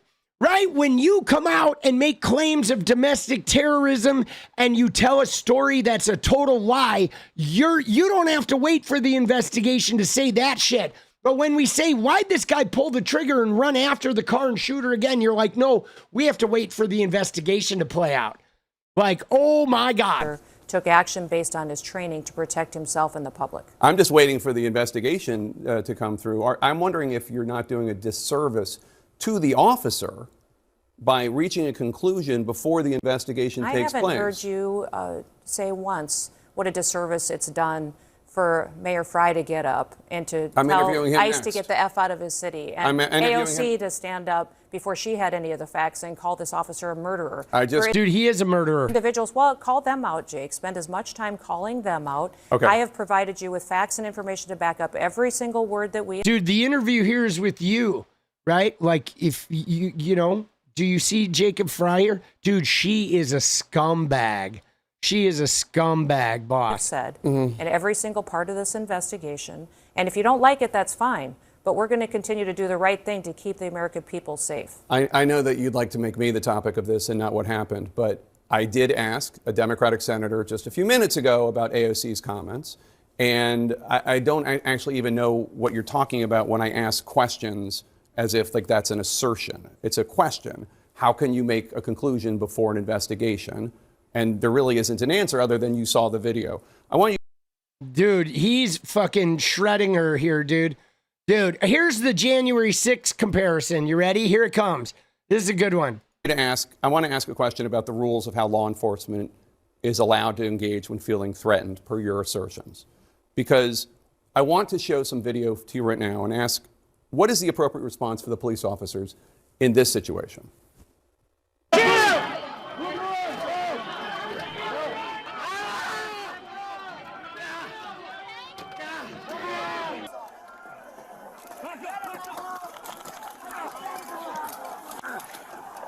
Those are law enforcement officers being physically attacked. By this standard, would any of those officers be justified in shooting and killing the people causing them physical harm? Every single situation is going to rely on the situation those officers are on. But they know that when people are putting hands on them, when they are using weapons against them, when they are physically harming them, that they have the authority to arrest those individuals. The president pardoned every single one of those people. And make sure that they're getting justice for their actions going forward. President Trump pardoned every single one of those people. And every single one of these investigations comes in the full context of the situation on the ground. And that's one thing that President Trump has been so focused on, is making sure that when we're out there, we don't pick and choose which situations are and which laws are. Oh, we don't pick and choose. But you just pardon them all. See, dude, she is such a fucking scumbag, bro. Enforced and which ones aren't. Every single one of them is being enforced under the Trump administration, and the clarity of the law stands. And if people don't like it, these members of Congress and elected officials should go change the law and make sure they have that debate and policy change. I just showed you video of people attacking law enforcement officers. Undisputed proof, undisputed evidence. And I just said President Trump pardoned all of them. And you said that President Trump is enforcing all the laws equally. It's just not true. There's a different standard for law enforcement officials being attacked if they're being attacked by Trump supporters. We just saw that. This individual and these instances and these investigations all have to be taken and done correctly in context of every situation that is happening on the ground. So what we are doing today as the Department of Homeland Security is out there with our law enforcement officers, making sure that we're targeting the worst of the worst and that we're talking factually about each situation and making sure that we're bringing those perpetuators of violence back to justice, bringing them to justice and making sure they face consequences for their crimes. Dude. We'd love to have the partnership of Mayor Fry. We'd love to have the partnership of the chief. Dude, she is just a stone cold liar. Like, and such a fraud, dude. She is such a fraud, right? But she just like, you know, she just fucking lies brazenly, dude. Isn't that crazy? Dude, isn't that nuts? That shit is nuts, bro. Like, But that's the danger, guys. Like, this is like some danger, okay? This woman is gonna get people killed, guys. You know what I mean? Like, all right, so we're gonna do one more thing, and then I'm gonna go make videos. All right, I gotta go make videos, guys. But and Jenny and I are gonna have a rub trade, but we're gonna finish with the porta potty thing. It is maddening, guys. It is maddening because you see, right? I mean, even with, you know, the only reason those ICE agents are in Minnesota is because Minnesota is Trump's opponent. Tim Walz said they were weird. He fucking scored a lot of points, said a lot of negative shit about Trump and about, right? That's what it is. It is all payback. But like, my God, dude, it's hard to deal with people that are that narcissistic of lying. But like, dude, this is what's crazy. Look at this shit. Okay, this is in Minnesota. All right, now here's what you're going to see. This is a porta potty. Okay, I'm going to tell you the situation and then you're going to watch it because this is alarming. You're going to see an ICE agent with a woman in restraints, and he is going to come out and fall down, and then he's going to get up and let her into the porta potty, and then he gets in with her. Like, what? I'm like, is this real? I don't even know if this is real. Is this AI? I mean, there's no community note on it, right? But like, dude, Ilhan Omar is in there wondering about this because this is one of the most insane things I can tell you that I've fucking seen. It is wild. Watch this.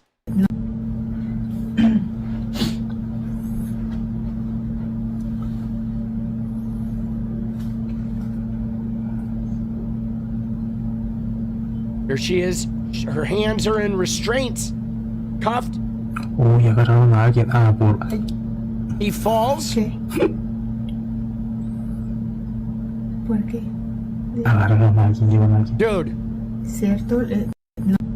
What the fuck? And then it cuts, though. Like, why does it cut? I mean, the thing that's hard is it cuts right there. So it's possible that, like, I mean, I don't know. I don't know what he was doing. Maybe he was in there taking off her cuffs or something. I don't know, dude. But like, I don't like the fact that it cuts right there because I would like to see what happened after that if they were in there for a while. So I'm going to admit on this that like, it's like, what the fuck is going on? But also the fact that it cuts right there really bothers me because something like, why does it cut? You know what I'm saying? Why does it cut right there? And you know, I want to see if he immediately comes out. Like, did he go in there? I mean, did he go in there to take her fucking cuffs off or what? Like, and we don't know. We don't know because there's no reason it should cut. You know what I'm saying? Could see him shut the door. Well, so the thing about that, though, John Robinson, is those doors shut automatically. Okay? Like porta potty doors have springs. They snap closed so they don't fucking stay open. So if you get up there, right? And so this, I'm leery when I see these because we definitely need more information. You know why? Because here's the deal, guys. If somebody was watching that video and you see somebody get in there and you're like, holy fuck, that guy's essaying there, that's the exact reason to not cut, you know? So like the fact that it cuts makes it seem like he immediately opened the door after that, okay? That he was like trying to help her take her cuffs off and the thing just slammed shut behind him, you know what I mean? And now there is definitely SAs happening in fucking, right? There's SAs happening in these detention centers. I think it's more likely that the SA happens in a detention center than in a porta potty. It's pretty hard to SA somebody in a fucking porta potty. Let's be honest. I've been in there and the smell, like, really? You know, I don't know if you're going to be getting a chubster in there, but you know what I mean? But you know, the fact that it cuts really bothers me. I mean, I'm being realistic here, okay? I'm being realistic about this. You know what I'm saying? Oh, he definitely shouldn't be in there. You know what I'm saying? But still, they shouldn't have fucking, right? They shouldn't be cutting this video. Dude, Michael, let's go. Dude, we gotta maintain, like again, guys, you ready? We have to maintain a sense of, you know, we have to maintain a sense of realism about this. You know what I'm saying? Because guys, you know, like we have so much misinformation going on. Like obviously my response to this was like, dude, what the fuck is this? Is this real? Right? Because yeah, dude, that is fucking very questionable, very bizarre. He should not be fucking getting in that porta potty. You know what I'm saying? But like there's some weird shit going on where like this door is closing and that door is closing at like the same time, right? Like you see that? Which is making me wonder if this shit, that's a like an AI feel sort of thing or something's going on. There's a little shit about this that is where I look at it and it provokes this instantaneous reaction. But guys, when something promotes an instantaneous reaction like that in me, I always question the authenticity of it because, guys, we are being bombarded right now with shit that is trying to trigger us emotionally to lead to unrest and violence. We have so many forces. I'm not even just talking about us, okay? Our people legitimately protesting ICE, that's legitimate. essays happening in detention centers and them not allowing congressional reps to tour them, that shit is all legitimate. But a lot of shit we see online that is just triggering us instantly, okay? You know what I'm saying? Is designed to promote a reaction to stir shit. Now, I do want to talk about SA and fucking ICE because it's a very real problem. But I don't necessarily want to be like centering around a video that is fake or not the whole story and saying this is an SA if it's not. Because SA is a very real problem. But if we chase a bunch of fake videos, then you're losing the power of the SA discussion. Okay? Because people are being SA'd in detention centers. Like, absolutely. They've been being SA'd by police officers to get out of fucking infractions and shit all the time. Like, that's a very huge problem. It's a huge problem not just in policing. My God, dude, 10,000 women report rapes in the NCAA every year. And we don't address college essays at all. Okay, what we do is we have Riley Gaines trying to get trans athletes banned. Even though that's not helping the 10,000 women that are getting raped every year. Okay, so again, dude, SA is a very real problem. But like, I am wary of us emotionally reacting to fake videos in order to have a discussion about SA because that is like a topic of, you know, of that is a way that other people use shit. Okay, Don Lemon, Brian Cohen, and Jolly, all of this video up. Well, I have this video up on my page too. You know what I'm saying? Like, but I'm doing the responsible thing of questioning the validity of this, boss.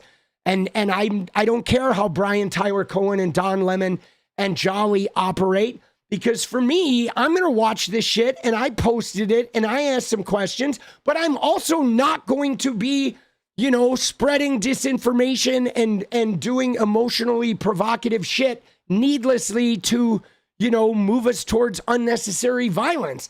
I mean, I'm being responsible about this, guys, as opposed to just raging and automatically like not questioning why that didn't continue filming, right? Because I had some clips that gamers would cut me at a certain word to make me look like I said shit.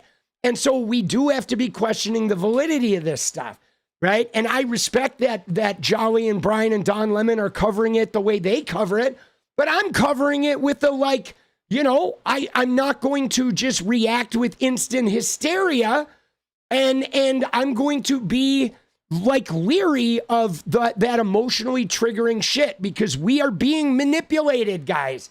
All of us. me, Brian Tyler Cohen, 𝗦𝗂𝗡, like we're all being manipulated, okay, to like post the most provocative shit, even if it's out of context, because we're kind of fighting a war, okay, of us versus Trump, us versus the fascists. And I just want to fight that war in a way that aligns with my own personal integrity of like addressing real shit. Okay. But this, when I saw this, I was like, dude, what the fuck is this? Because we know SA is a real problem, but I have some very real questions of like why we're not, this video is cut off like that. Because, right? Because it shouldn't be cut off. Okay. They certainly didn't click stop on that camera, you know? And I think it's real, guys. I think it's real. I think maybe the door just pops open right after that and he's holding handcuffs. You know what I'm saying? Like maybe he was trying to go in and take her handcuffs off, but he ended up stepping in and the door slammed behind him. Maybe, or maybe he's SAing her in there. It could be either one. It could be a number of things. But when I see a clip that cuts like that, I'm always suspicious of it. You know what I'm saying? Why is this chat cutting off your comments? So Miracles, that's a YouTube thing. Okay, YouTube has AI shit. It's not this chat. You're on YouTube. So again, there, you need to like, you're on YouTube. YouTube like has all kinds of weird automation shit. So I don't know what it is, but YouTube has a real problem. It's not this chat. You know what I'm saying? You know what I mean? I know it's frustrating though, guys. Believe me, when I got banned the other day, right? When I got banned the other day and they gave me a timestamp that led to nothing, I was like, dude, what the fuck is going on? Right? Dude.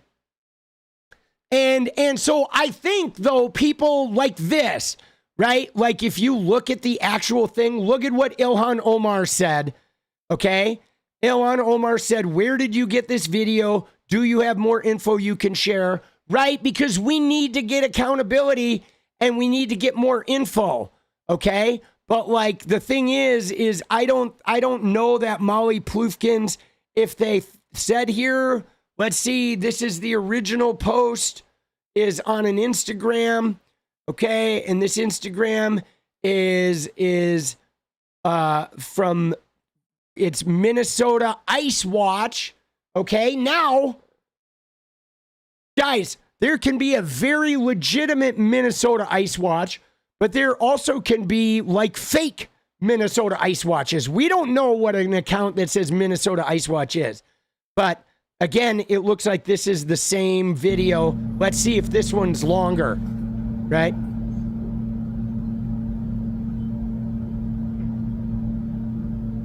So he falls. Right? She goes in. Now this is fucking weird. It's very suspect. He goes in. And again though, like that cut is weird, guys.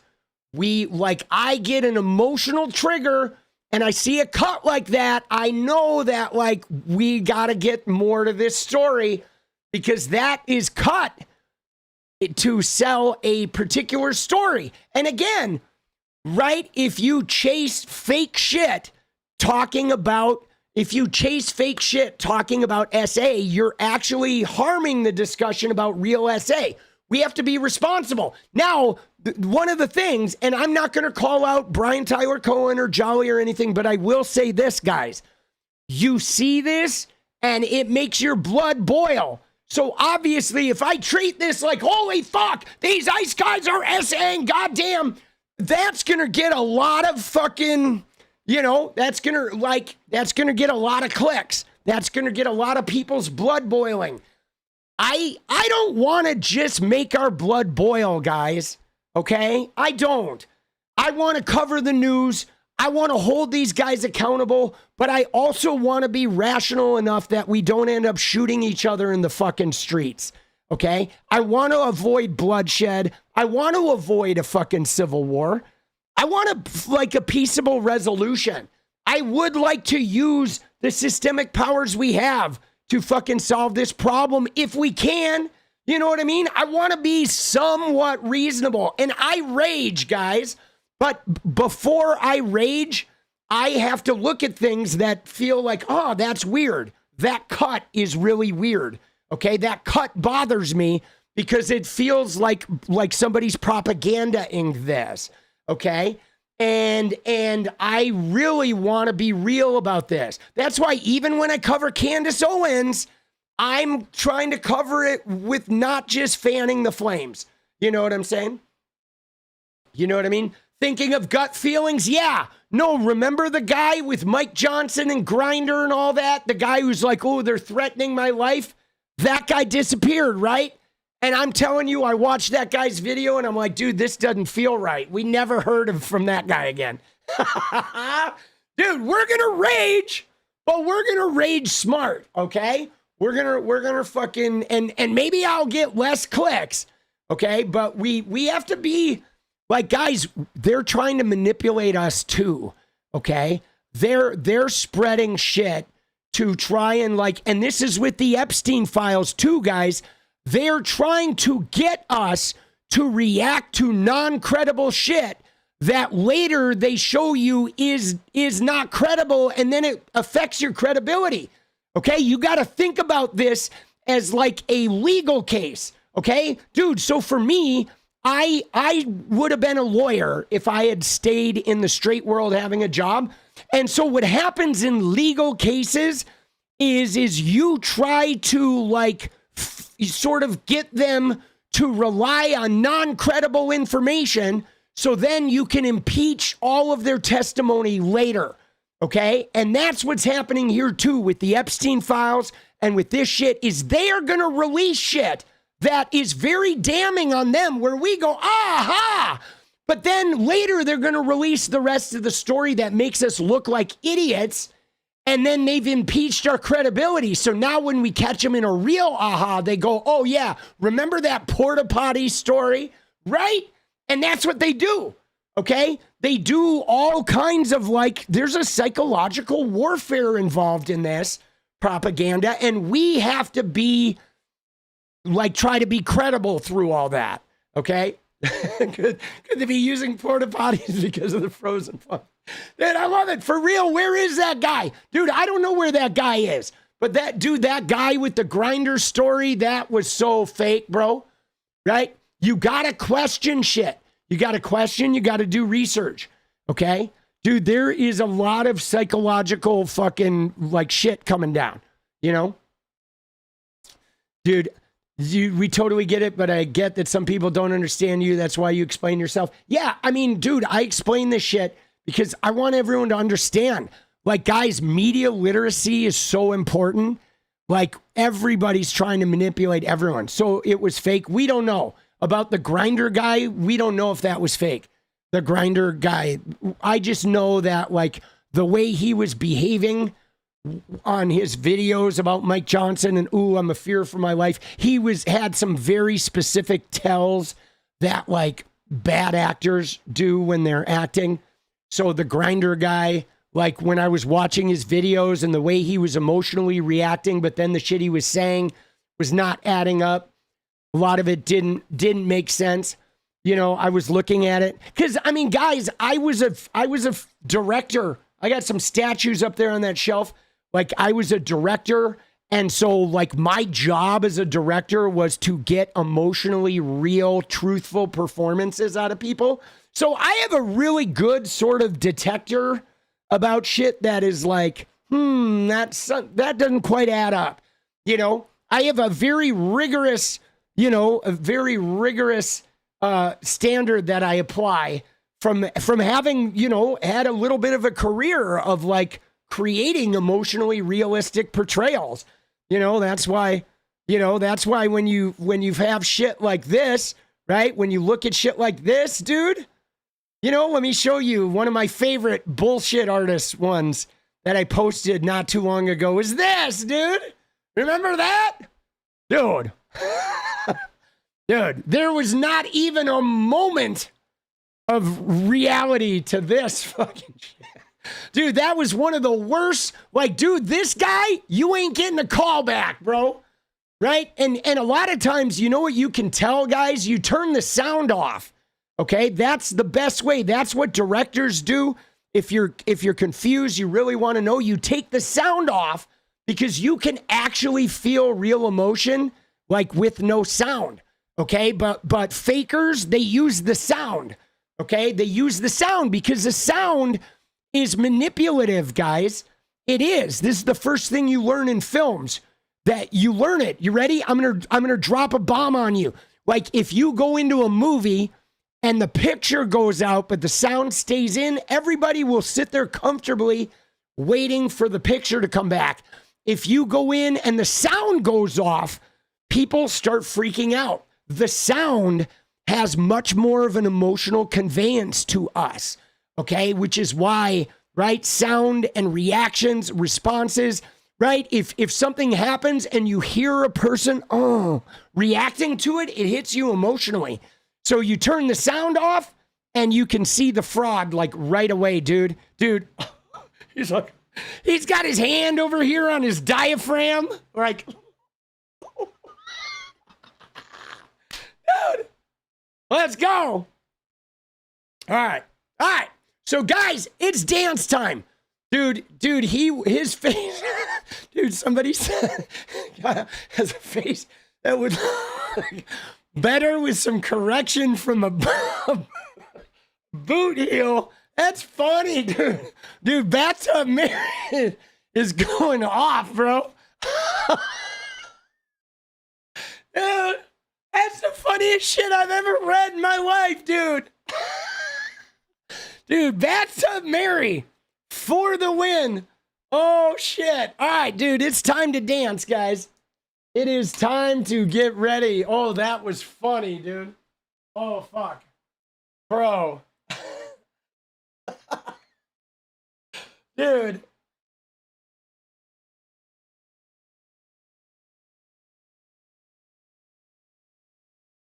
Oh.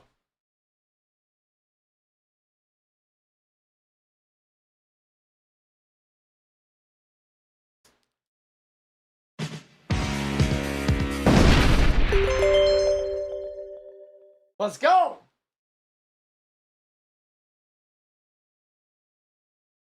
Oh, Trumpy. Oh, with the boot heel correction. Oh. Dude, that shit was hilarious. Oh, fuck, dude. That was like one of the funniest comments I've read in a long time. Thank you, 𝗏𝗡𝗏. All right, guys. Time to get going, baby. Dude, we got our dance party. Oh. Whoa. All right. Let's go, baby. I'm just getting into it because I got to go. I got to get some videos. Me and Jenny are going to get a little hang time. We're going out with the song we always go out with, Little Deja Vu by Stefan Karlin from Sweden. Let's go, baby. Let's go. Oh. Let's go. Dude, a lot of misinformation, guys. Disinformation is everywhere, baby. Everywhere. Here we go. Here we go.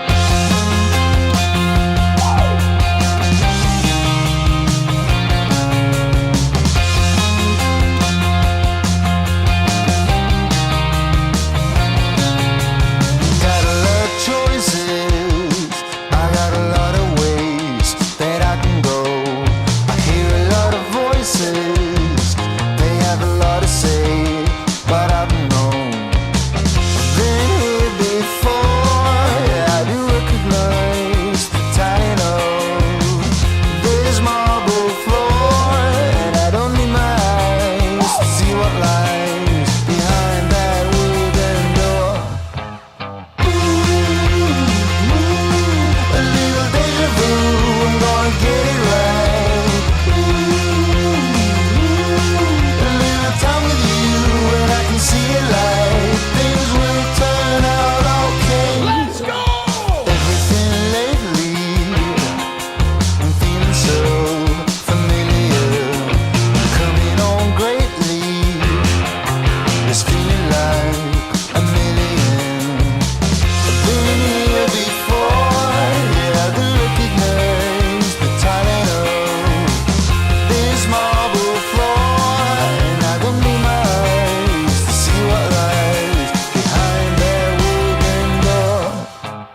feeling that I have now, almost a bit holy, notion that I will make it out somehow.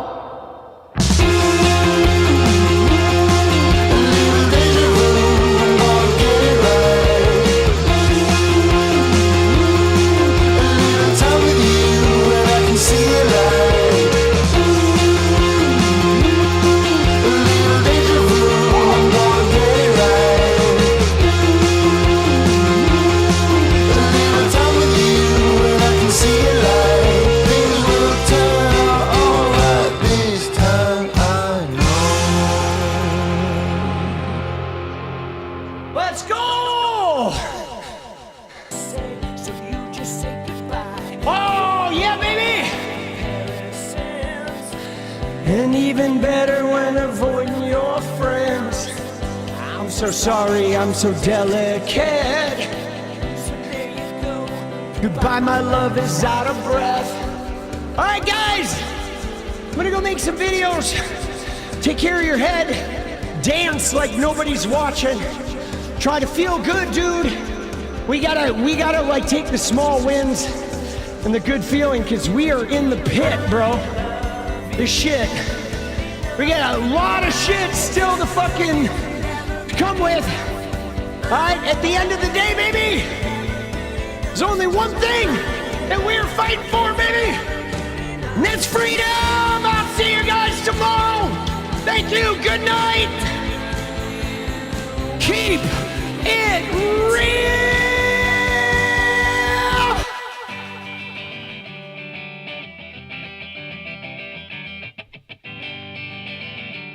Freedom.